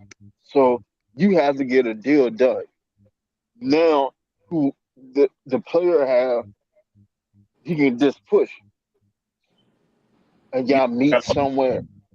Yep. And that will happen. Yep. That will happen. Thomas Dimitrov even admitted that on Rich Eisen. I saw that interview, so I gotta, he said it clipped his wing. Yeah. Like easily it clipped his wing. Yeah. But where the whole thing is this. We are at a situation where we don't know what we have. Like 7 for 9, it looks good. It looks good. It looks damn good, right? Yeah. What's the context of it? That's the biggest thing that a lot of fans fail to understand or don't really pay attention to. What's the context of the 7 for 9? Were they on spot passes? Were they off balls and players made plays on it? What's the context? Well, I think we all agree it was a wobbly ball now. But it was more the playmakers making plays. Hey, Tidy. Hey, Tidy. I promise you What's up? That comment right there. That comment right there. Just hold that comment there for a second. Y'all go ahead. I want to deal with that. Ask that question. Y'all see that comment? What it say? Let me look. Let me see. You want me to speak on it first? It has already been established that Lamar was never leaving the Ravens regardless of what was offered to him. Go ahead, John. Now, I just want to ask everybody, is that true? Pretty much. I don't Or think was is this No, something that no. somebody No, said after the fact? I don't think it was true. I don't it's think. not It, true. it, I think the It's, owners. it, Everybody forgetting about the owners colluded, so he wouldn't get as much money as he wanted. Nobody was paying that Deshaun Watson. That's what he wanted at first. That's what he wanted at first. He He settled for never, he what he never got. was gonna get that. and But actually, the that's the whole Ravens gave point. him free range to negotiate with other teams in regards to a sign and trade type of deal. So, That's what I Yeah, thought. That's what I Yep. thought. I, yeah. I give He you one. I decided give to you one better. they would have gave him a deal Look, he wanted. He was gone. I remember Lamar Tiger had wanted. put up a deal in there that made a lot of sense. Tiger, I remember you saying something about that. What was that deal that you had put up that day he should have took in order for him to come to us? 5 years, 200, I was and I think it was 180 guarantee. I was willing to give him up to 185 guaranteed. No Oh, more than that. Had yeah, he yeah, accepted, yeah. he would have been here too. He would have been here. Had he This is what I'm accepted. saying. Like, so with Antonio Henderson, he was going to leave. What Yeah, Lamar wanted was over 230 guaranteed. Why? yeah. Because Deshaun Jackson got 230 guaranteed, and he's far more accomplished than Deshaun Watson. Yeah, agreed. Far more accomplished. He wanted more. Cleveland was done with doing that deal. Very Well, dumb. and you know the rest of You the gotta think about it. owners, Like, the rest of the owners were pissed Yeah, about Deshaun Watson getting all that money guaranteed too. You remember? I give you one better. Deshaun Watson would have been our quarterback if it wasn't for the 230 guarantee offer True, by Cleveland. true. Deshaun Watson would be our quarterback right now. Yep, Right, yep. right now. Yeah. Yeah, they This, had gave this him a not. Falcons jersey. That's what I'm saying. Like, Yeah. this not misconstrued that. The only reason Deshaun Watson is not a Falcon is because they took there and raised the bar. Cleveland sat there and raised the bar so outlandishly to land him that it's 230 guaranteed. I'm gonna get all of that. yeah. Deshaun would have been here. All of that. Deshaun would have been here So if his agent didn't go back to Cleveland and basically show him what the Falcons was offering. Can you beat this? You got to really beat. I mean, you got to really beat this because this is the team. This kid grew up, throwing footballs out there. He got, ties. he was a ball boy. He was a ball boy for it. Yeah, I back was in the day. ball boy. Yeah, I remember when Deshaun was out there ball boy, out there. So that's what I'm saying, man. Like that move right there was all Arthur Blank. It wasn't Terry. It wasn't Arthur Smith. That was Arthur Blank 100%. Go get me this kid. He a part of the Falcon family. Go get him. And winding down, he was the last person to come in, or the Falcons were the last team to see him. Arthur Blank put on the full court press, and Deshaun Watson. Hey, Larry, hold up, Larry. Let me ask you this. Yeah. Are you sure that was Arthur Blank? Because I'm sure. Matt Ryan was Oh yeah, still here. it definitely was Arthur Blank. I'm sure. No. Matt Ryan was It still definitely was here. Arthur Blank. Yeah, Matt Ryan was still. Hold up now. Matt Ryan was still here. it's still though, but the relationship that Sean and Arthur Blank had, that was real close. Arthur Blank is real close with the Deshaun Watson family, so that was all Arthur Blank right there. Well, I can't be sure about that because he had a relationship also with Matt Ryan too, and made sure that they took care of Matt Ryan because if that was the case, why? Okay, when Arthur Smith first came here, all right, Matt Ryan was still here. He told Matt Ryan many times in the paper and everything, I'm here to develop you. And that's what Arthur Smith said that he was going to do. He was going to develop him. Now, him and Matt Ryan used to get into it all the doggone time on the sideline. Okay. But you remember Arthur Blank made him a Falcon for life.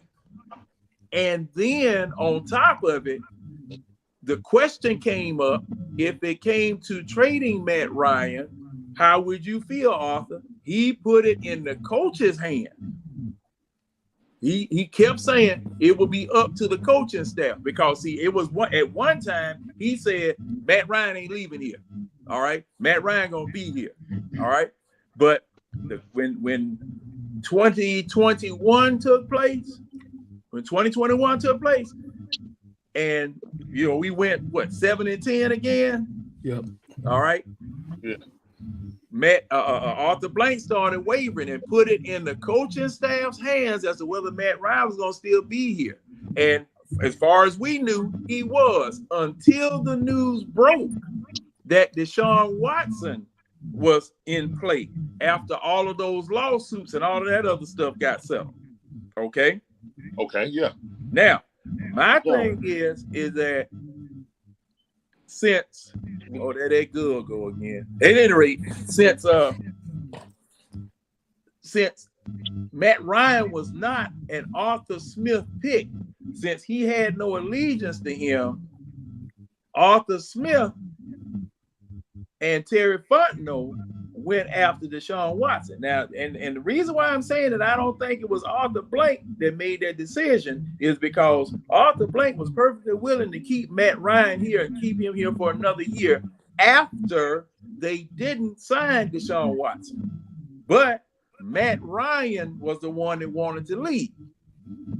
Okay, so they found they landed him into a pillow with the Colts. Yes. They landed him in a pillow with the Colts, and he was able to quote unquote finish his career there. But see, Arthur Blank being the orchestrator of that trade, it was just too much saying that it was Arthur Smith. I think John, with that like that, John, kind of fortifies why I think it was Arthur Blank. Because think about this. All right. Tidy corrected me on this also.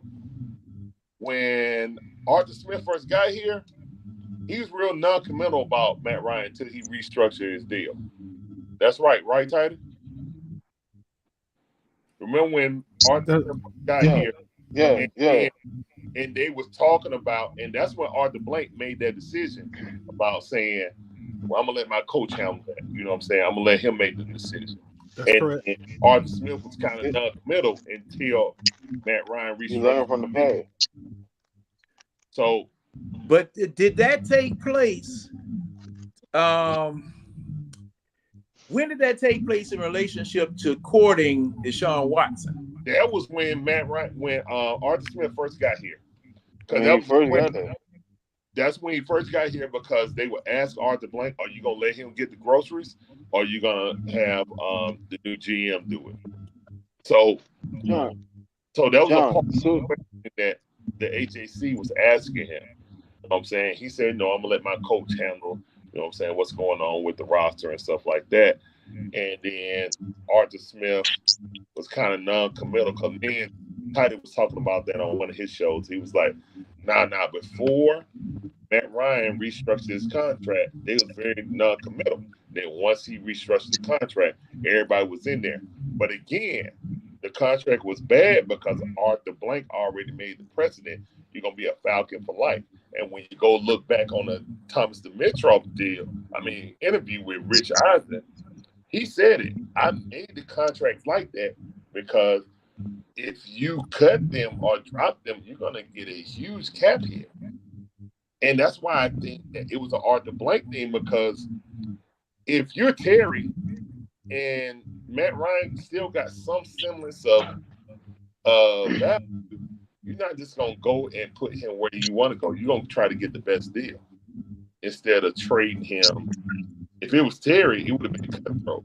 Dude, I don't want you here, so I'm just going to trade you wherever. Damn, where you want to go. You know what I'm saying?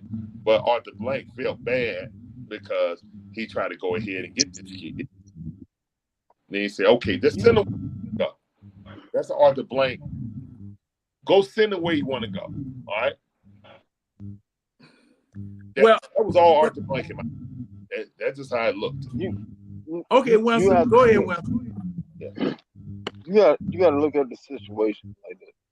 All right. If I can get young Deshaun Watson in here, and hell, if I got to trade Matt, that's fine. But you got to think about it. At that present point in time, Deshaun Watson, talent-wise, was the top 5 quarterback. Like, let's be honest about it. He was the top 5 quarterback, talent-wise. He had a shitty ass team around him. Wide receiver, tight end, like who can we name outside of Brandon Cook? Yeah, their offensive line was bad, horrible. That's what I'm saying. He's the top 5 quarterback. Yeah, they spend all day on defense. So yeah, you're right. And he's still in his rookie contract at that point. He was still in his rookie contract. Well, he wanted a new deal. That's why he wanted a new deal, but at the same time, he didn't have to have a new deal. He had a 5th-year option. Okay, well, that's the biggest thing. So if I can trade and get off of Matt Ryan's contract, that would really hamper things. Matt Ryan's contract, that would really hamper things, because who want to pick up $48 million for an aging quarterback? That was the Dimitrov signing like that. You know what I'm saying? Like him and Julio deal. That's what he said on the Rising. Like he designed it, so he tried to kick it down the road, kick the can down the road, and then eventually trade or cut them. Got a huge. That's based off of Arthur Smith. I mean, not Smith. Arthur Blank. Blank said that and said it. Hey, he's going to be a Falcon for life. He's going to be a Falcon for life. He's out here like damn Oprah. You get a car. You get a car. Like, no, you can't do that. Like, you can't do that. You can't do that in business, man. You can't move like that. You know what I'm saying? I love you. I love you. Yeah. I'm happy on the back end, but right now, in this present moment, what are you doing to elevate my business? Okay. And if you're not doing nothing to elevate my business, then why am I paying you all this money? You need to go. And that's exactly what Fontenot did. As soon as his dead cap was capable to eat, they got rid of him. All right, like, Matt Ryan leaving Atlanta was inevitable.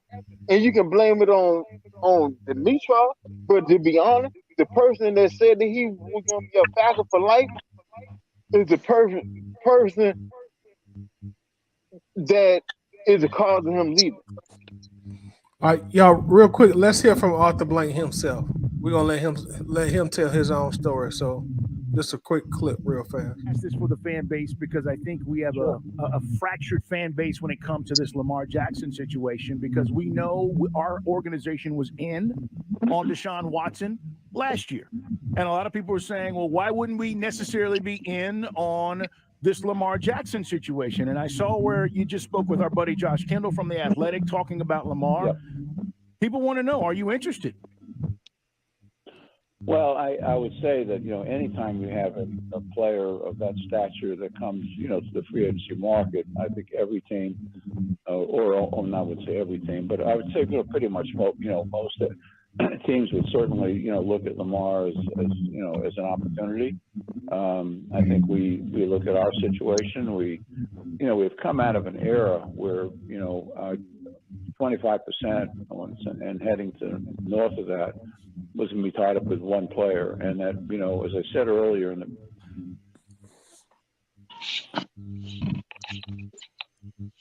from that little clip, he didn't sound too interested in Lamar. Okay. Well. Oh, all right.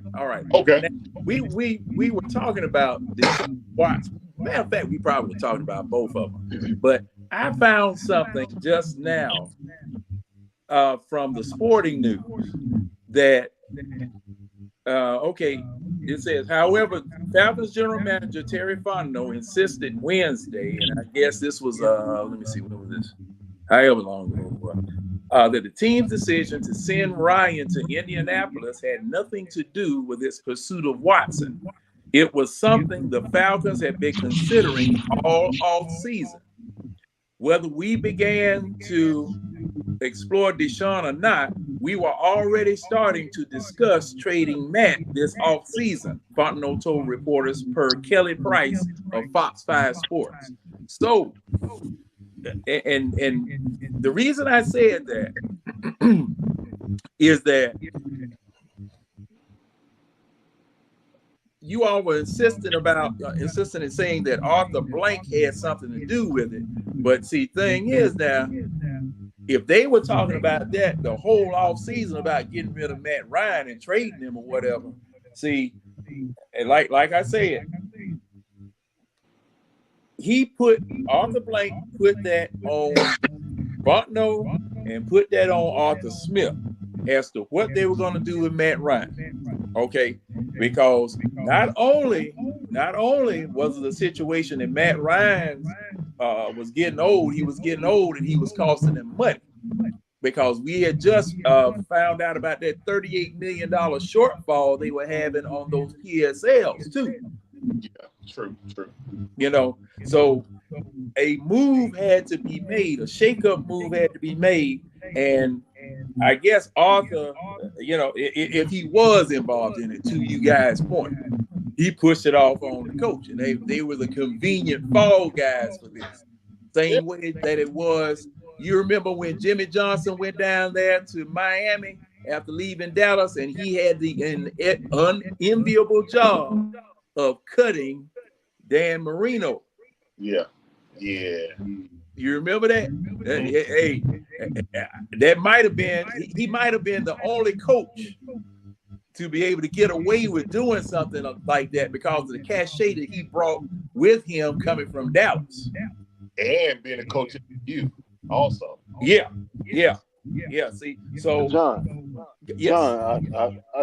are you comparing Matt Ryan to Dan Marino?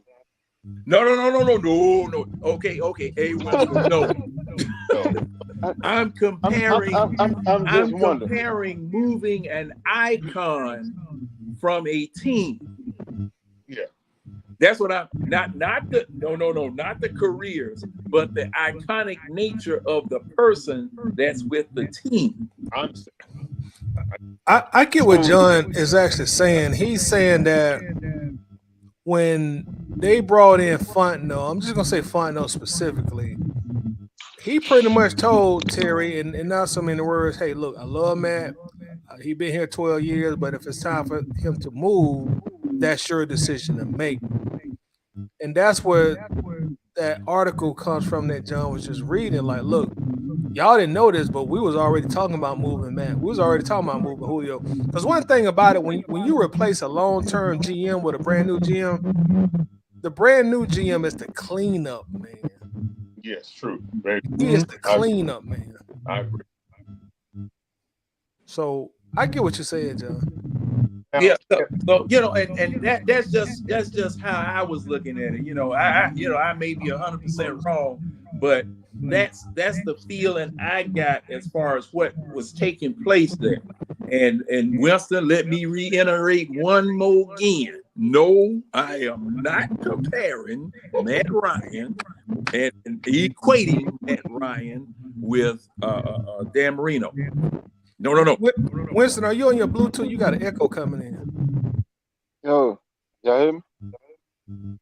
That's better, but you got like an echo coming in. Hold on. Hey, John.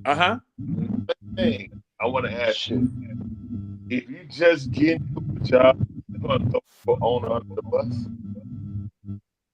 and tell everybody that it was his ideal to get. I mean, I'm just playing devil advocate because we've heard Arthur Blank repeatedly say that his football people do the football thing. But once I saw that Thomas Dimitroff interview, I think every Falcon fan need to go look up Rich Eisen interview with Thomas Dimitroff, because it was enlightening to me. He said, yes, we had to answer to Arthur. And yes, if Arthur had requests, we had to maneuver to go that way. Same thing. And Arthur always say, oh, no, I let my football people do football things. I'm looking at him side-eyed now with that. That's why I feel like once I saw that interview with Rich Eisen and Thomas Dimitroff, it made me look at Arthur Blank like, okay, you want to be Jerry Jones, but you want to put on the face like, no, I let all my football guys do everything. I don't believe that at all anymore. I don't. Well, and to your point, every time anything major happened, coach get fired, the Michael Vick situation, whatever, you didn't see Rich McKay. Nope, you saw Arthur Blank. You saw Arthur Blank, and Arthur Blank would be the one that would speak. Thomas Dimitroff and Rich McKay would be sitting over there on the side. Zip lips. Yeah, until it was time, until he thought it was time for them to talk. Until Blank said, Thomas, Rich, you have anything to add? You know, what I'm saying? That's when questions got open to them. But the mob boss, Arthur Blank, was like, I would take all the questions. Or I'll lead off the press conference when something major go on. So ain't no way. And Dimitroff literally said, like, sometimes Arthur want to go get this player. Of course, we got to go and look and see how we can make, room and the contract work. And he said, Matt gonna be back forever. That's why I made a contract like that. If he stayed, it wouldn't be that bad. If you kick it down the road a whole bunch of times, and then you finally cut him or trade him, it's gonna hurt. And do you remember when we had about 52 general managers? Too many cooks in the kitchen, yeah. You remember how many general managers we had? About 11 general managers. And it was about at least 4 of them, but like it was 7 to 10 general managers. Oh. Scott Pioli. Oh yeah. Okay. Because see, I think it was right after Dan Quinn threw all of his coordinators under the bus to save his job. Oh yeah, I forgot about that. You remember that? Yeah. All right. It got to the point where Arthur Blank was getting a copy of the game plan every week. Yeah, it's ridiculous, man. Like, so I said, now, I said, that's the stupidest thing. I said, okay, what you gonna do? You gonna change the receiver's route? You gonna change the blocking assignment? So it was as bad as Ted Turner coaching the Braves that time. And Bowie Q suspended the snot out of it. But I think it was all, and in all honesty, it was all in an effort to win. I want to win. I don't know what it is I got to do, but I want to win. I'm gonna help them until I kill them, or whatever. But yeah. To your point. That's Jerry Jones-ish. Jerry Jones-ish. That's what we call it out there with the Raiders. Al Davis. Al Davis-ish. Because now at one time now, Al Davis had the gray matter to be able to do that. But as he got older, he was messing up. Jerry Jones never should have done what he did.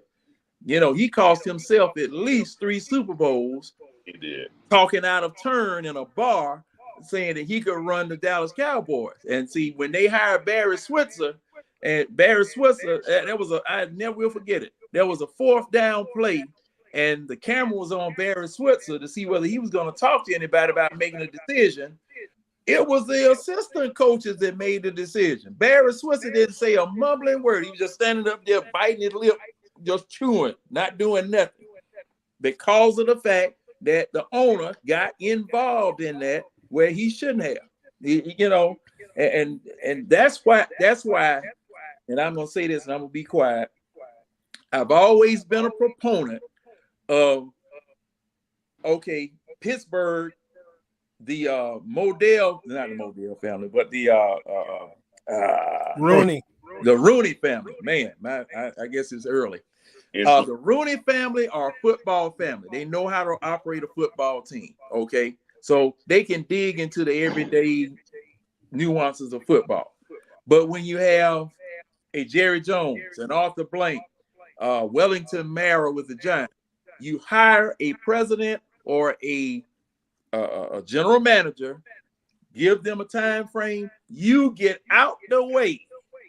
You get out the way until the Super Bowl. When they give the Super Bowl trophy, you go down there and you hold the trophy when the man give it to you. You say a few words and then you go right back to what you were doing because you don't know nothing about football. Okay, that's the way that we need to have this here. And you know, Rich McKay, man, that man couldn't play dead with a casket and a preacher. Don't know, ain't doing nothing. And now Winston told me tonight because somebody they had a man on that's the new president of the Falcons. Okay.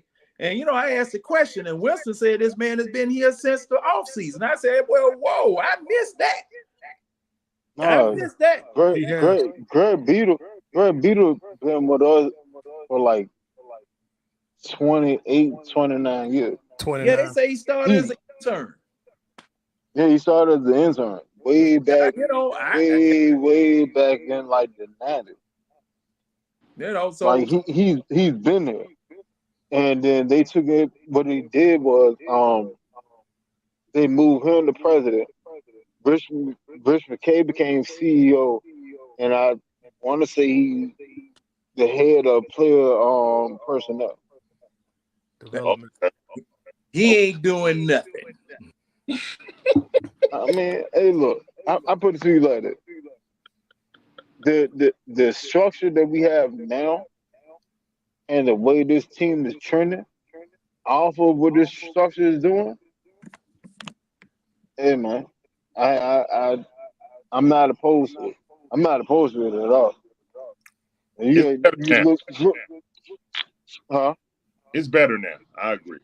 Yeah, it's better now. Yeah, like it looked more professional. It looked more solid. It looked more consistent. It looked like, hey, even if we don't succeed this year, we have a chance, a legitimate chance of being there next year and for the years to come. When, like, think about it. When was the last time for a Falcon team that we've sat and looked like, all right, this may be our year, but 16, we got to strike 17. but we got to strike when the iron hot, right? Yeah, but we didn't think that before the season in 16 and 17. It just happened. Yeah, we didn't think that before 16. Yeah, 17 we thought that because of what we just came off of. yeah, You know what I'm saying? But we never really said and said, hey, what we're doing now, we really have a possibility to be a contender for years. yeah. And that's the biggest thing. Like we all hype about how this team looking and all the additions and all the thing and it came together in year 3 or whatever. But in the back of all of our minds, we're sitting saying like, yo, it's very possible that this team could be a contender for years. Not just this year. We don't have to be a flash in the pan this year. We have a chance to be a contender, like Cincinnati, like Baltimore, like New England. You know what I'm saying? Like Kansas. Don't Don't go there. Don't go there. you know, I had to make a quick detour. Yeah, they got Mahomes, bro. It ain't but one Yeah, Mahomes in the league. Hey, Man. but real quick, y'all. but Let me ask you this let me ask y'all this real quick, because Antonio Henderson got a question. So Okay. let's open this can of worms up real fast. Antonio says, but I would say this: if Ryan was here last year, we would have easily won the division, and London would have 1,000-yard receiver. London would have been 1,000-yard receiver as well as Pitts. Mariota got Pitts hurt, if y'all remember. Oh, I'll just say this. no. I'll say this, and then I'm gonna give it to y'all. I don't think Mariota got Pitts hurt, but what do y'all think about that comment? That whole comment, the way that Ryan looked up in Baltimore, I don't know. Indianapolis. I don't know. Indianapolis. I don't know. And he That was definitely did not get Pitts hurt. Matter of fact, wasn't the well, it had to been the Waffle House before last. Didn't we show the actual play where Pitts got hurt? Yeah, it was a good pass. It one of his better It passes was of the good year. pass. He should have just went down. Yeah, To be honest, he should have just went down. dude went low on him. Yeah, the man went low on him. He didn't have time, from what I remember of the play, he didn't have time to do anything. The man went low and hit him, Yeah. and looked like his cleat locked into the turf, Yeah. and it hyperextended that knee. Yeah. You know, Hey, John. I'm not trying to interrupt you. It's Tyler. Am I echoing too much? You echoed a little bit, but I think we could make it through. Y'all good? All right. yeah, I'm okay. Yeah. Yeah. All right. And before you continue, let's just take a quick second to look at that play real quick since we're talking about it. We're gonna look at it real fast. We can't look at it too long because the NFL be tripping with the copyright stuff. Yeah. Oh man, They be tripping hard, boy. They done got strict this year. they have a bot. Hey, Red, man, you a live brother. Obviously, that's So this is the play. Hold on, let me go Yeah, he back. should have went down.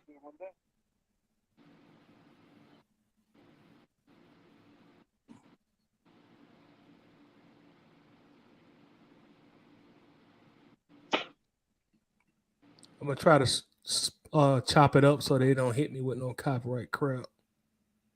Yeah, I think even if that was on grass, it don't. See, that's a good pass, man. You put it right there in the center of his uniform. Yeah. Right there, he got the first down. You know that you're in double cover with a safety over the top. Look how low this down. guy going. That should be a penalty, to be honest. Look how he Hey. leading with his helmet. That's a penalty in today's. Yeah, because if you really look at it, you can see his helmet is on the side. He took the helmet out of the Oh, play. okay. Hit with the shoulder. All right. Oh, yeah. He hit him with the shoulder. He hit him with the shoulder. All right. Cool. Pitts know that he's going in double coverage. Get the pass. You already secured the first down. Go down. Yeah. That was a turf. There was no purpose of it. If that's on grass, that don't happen. It's kind of like a football play, though, man. Injury's gonna happen.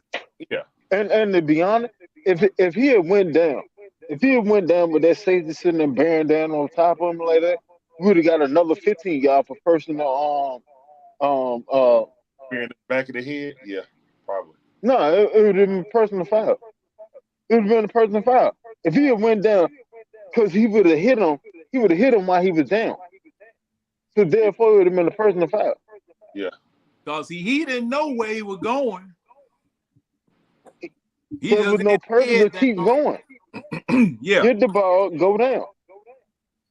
Yeah, I mean, You already got the first down. You got to think about it. That was what, a second or third down play? That was a third down play, I believe. but you got to think about it too. That man barely got any passes thrown to him to the point that he was screaming at Arthur Smith on the sideline. I know I came in on Tight and Steve one time doing a stream. And I was just like, yo, did y'all see Arthur Smith and Pitts arguing for a whole for at least like 4 plays of the defense? They were sitting there screaming at each other. And he's sitting over there pointing where Mariota like, this Mickey Ficky can't get the ball. So it's just like he was frustrated he couldn't get the ball. So he's just trying to make somebody something, man. I don't fault Pitts. You know what I'm saying? It's just a weird football play that happened, just like Tidy said. I mean, Yeah, because Ovi Mahaley got hurt that same way.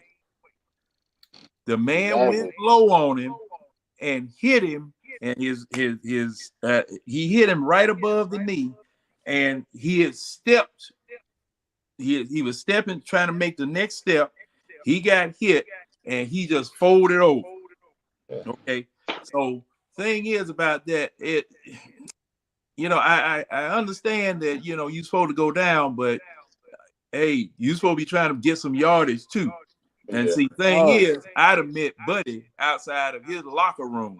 Just as soon as I healed and went through my rehab, I'd have met him outside of his locker room and said, "We gonna run that play again on this concrete." Because like you got to think about it. Look at the situation. Look at what you're trying to do with the draft. You're trying to ascend the draft. This was in the third quarter. You're trying to ascend the draft. You're moving the ball. Get the ball and go down. Live to play another down. You already know that the safety is bearing down on you. You don't know how the safety is going to hit you. So the tackle box is from your shoulder down to the top of your knee.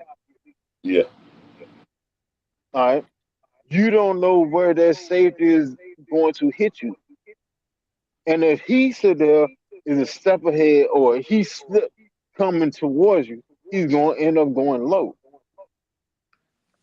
Yeah, the tackle zone is a strike zone now, basically. Yeah, the strike zone is from your shoulder pad, from your shoulder to the top of your knee. Anything below that is a penalty. If you're a defenseless receiver. Yeah. In that moment, he really was though. That should have been a flag because he didn't sit there and make a football move, which is 2 steps. Yeah. So we should have got a flag off that, but we didn't get it. You know what I'm saying? Because everybody just jawed over. He got hurt. This top value tight end got hurt. We didn't get the flag. When you think about it, like when you hit somebody low like that, especially when they just step, it plants their feet and their cleats into the ground. That's where you get the most damage. It's not about the hit. It's about the planting of the feet. And that's how you tear up ligaments in your knees and stuff. Okay. Yep. That's what happened. That's literally what happened to Kyle Pitts. Yeah. And see, like I said, that same thing happened with Ovi Mahaley a long time ago. Okay. Because he caught him with his legs straight and hit him in that same spot. And playing his foot. Yeah, because his cleat locked into the grass. It hurt. Let me see. It was something else. With that, guys, it's 3:39. I'm about to go to sleep. Thank y'all for having me on, man.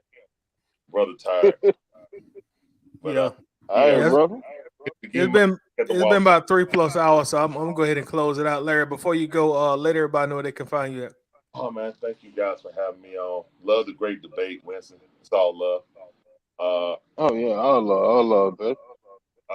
Y'all can find me on _Jason_Wade, where we do live commentary on all our favorite sports teams, Hawks, Braves, Falcons, Atlanta Dream too.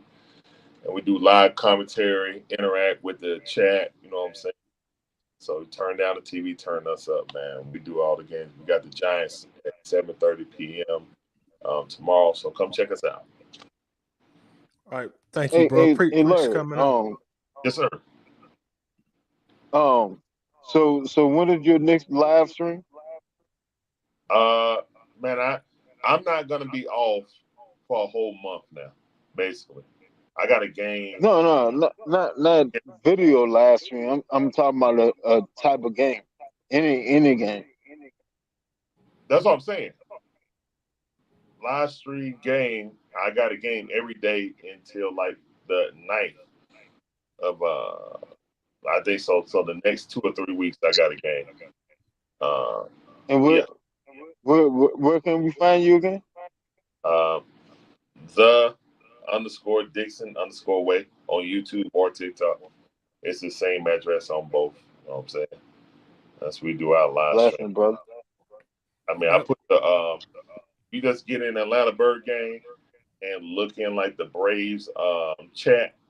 You see me posted up in the chat every day. So yeah, and it's on the channel, man. So you just look up the Dixon Way. You see me and my wife on there. We had a month schedule planned out already. So Bless up.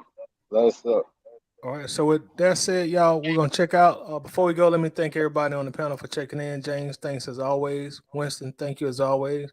James, thank you as always. Red, I think you fell asleep on us, but thank you as always. And also, y'all Man, make sure to check somebody out check Larry on at the Dixon Way. Excellent in-game commentary.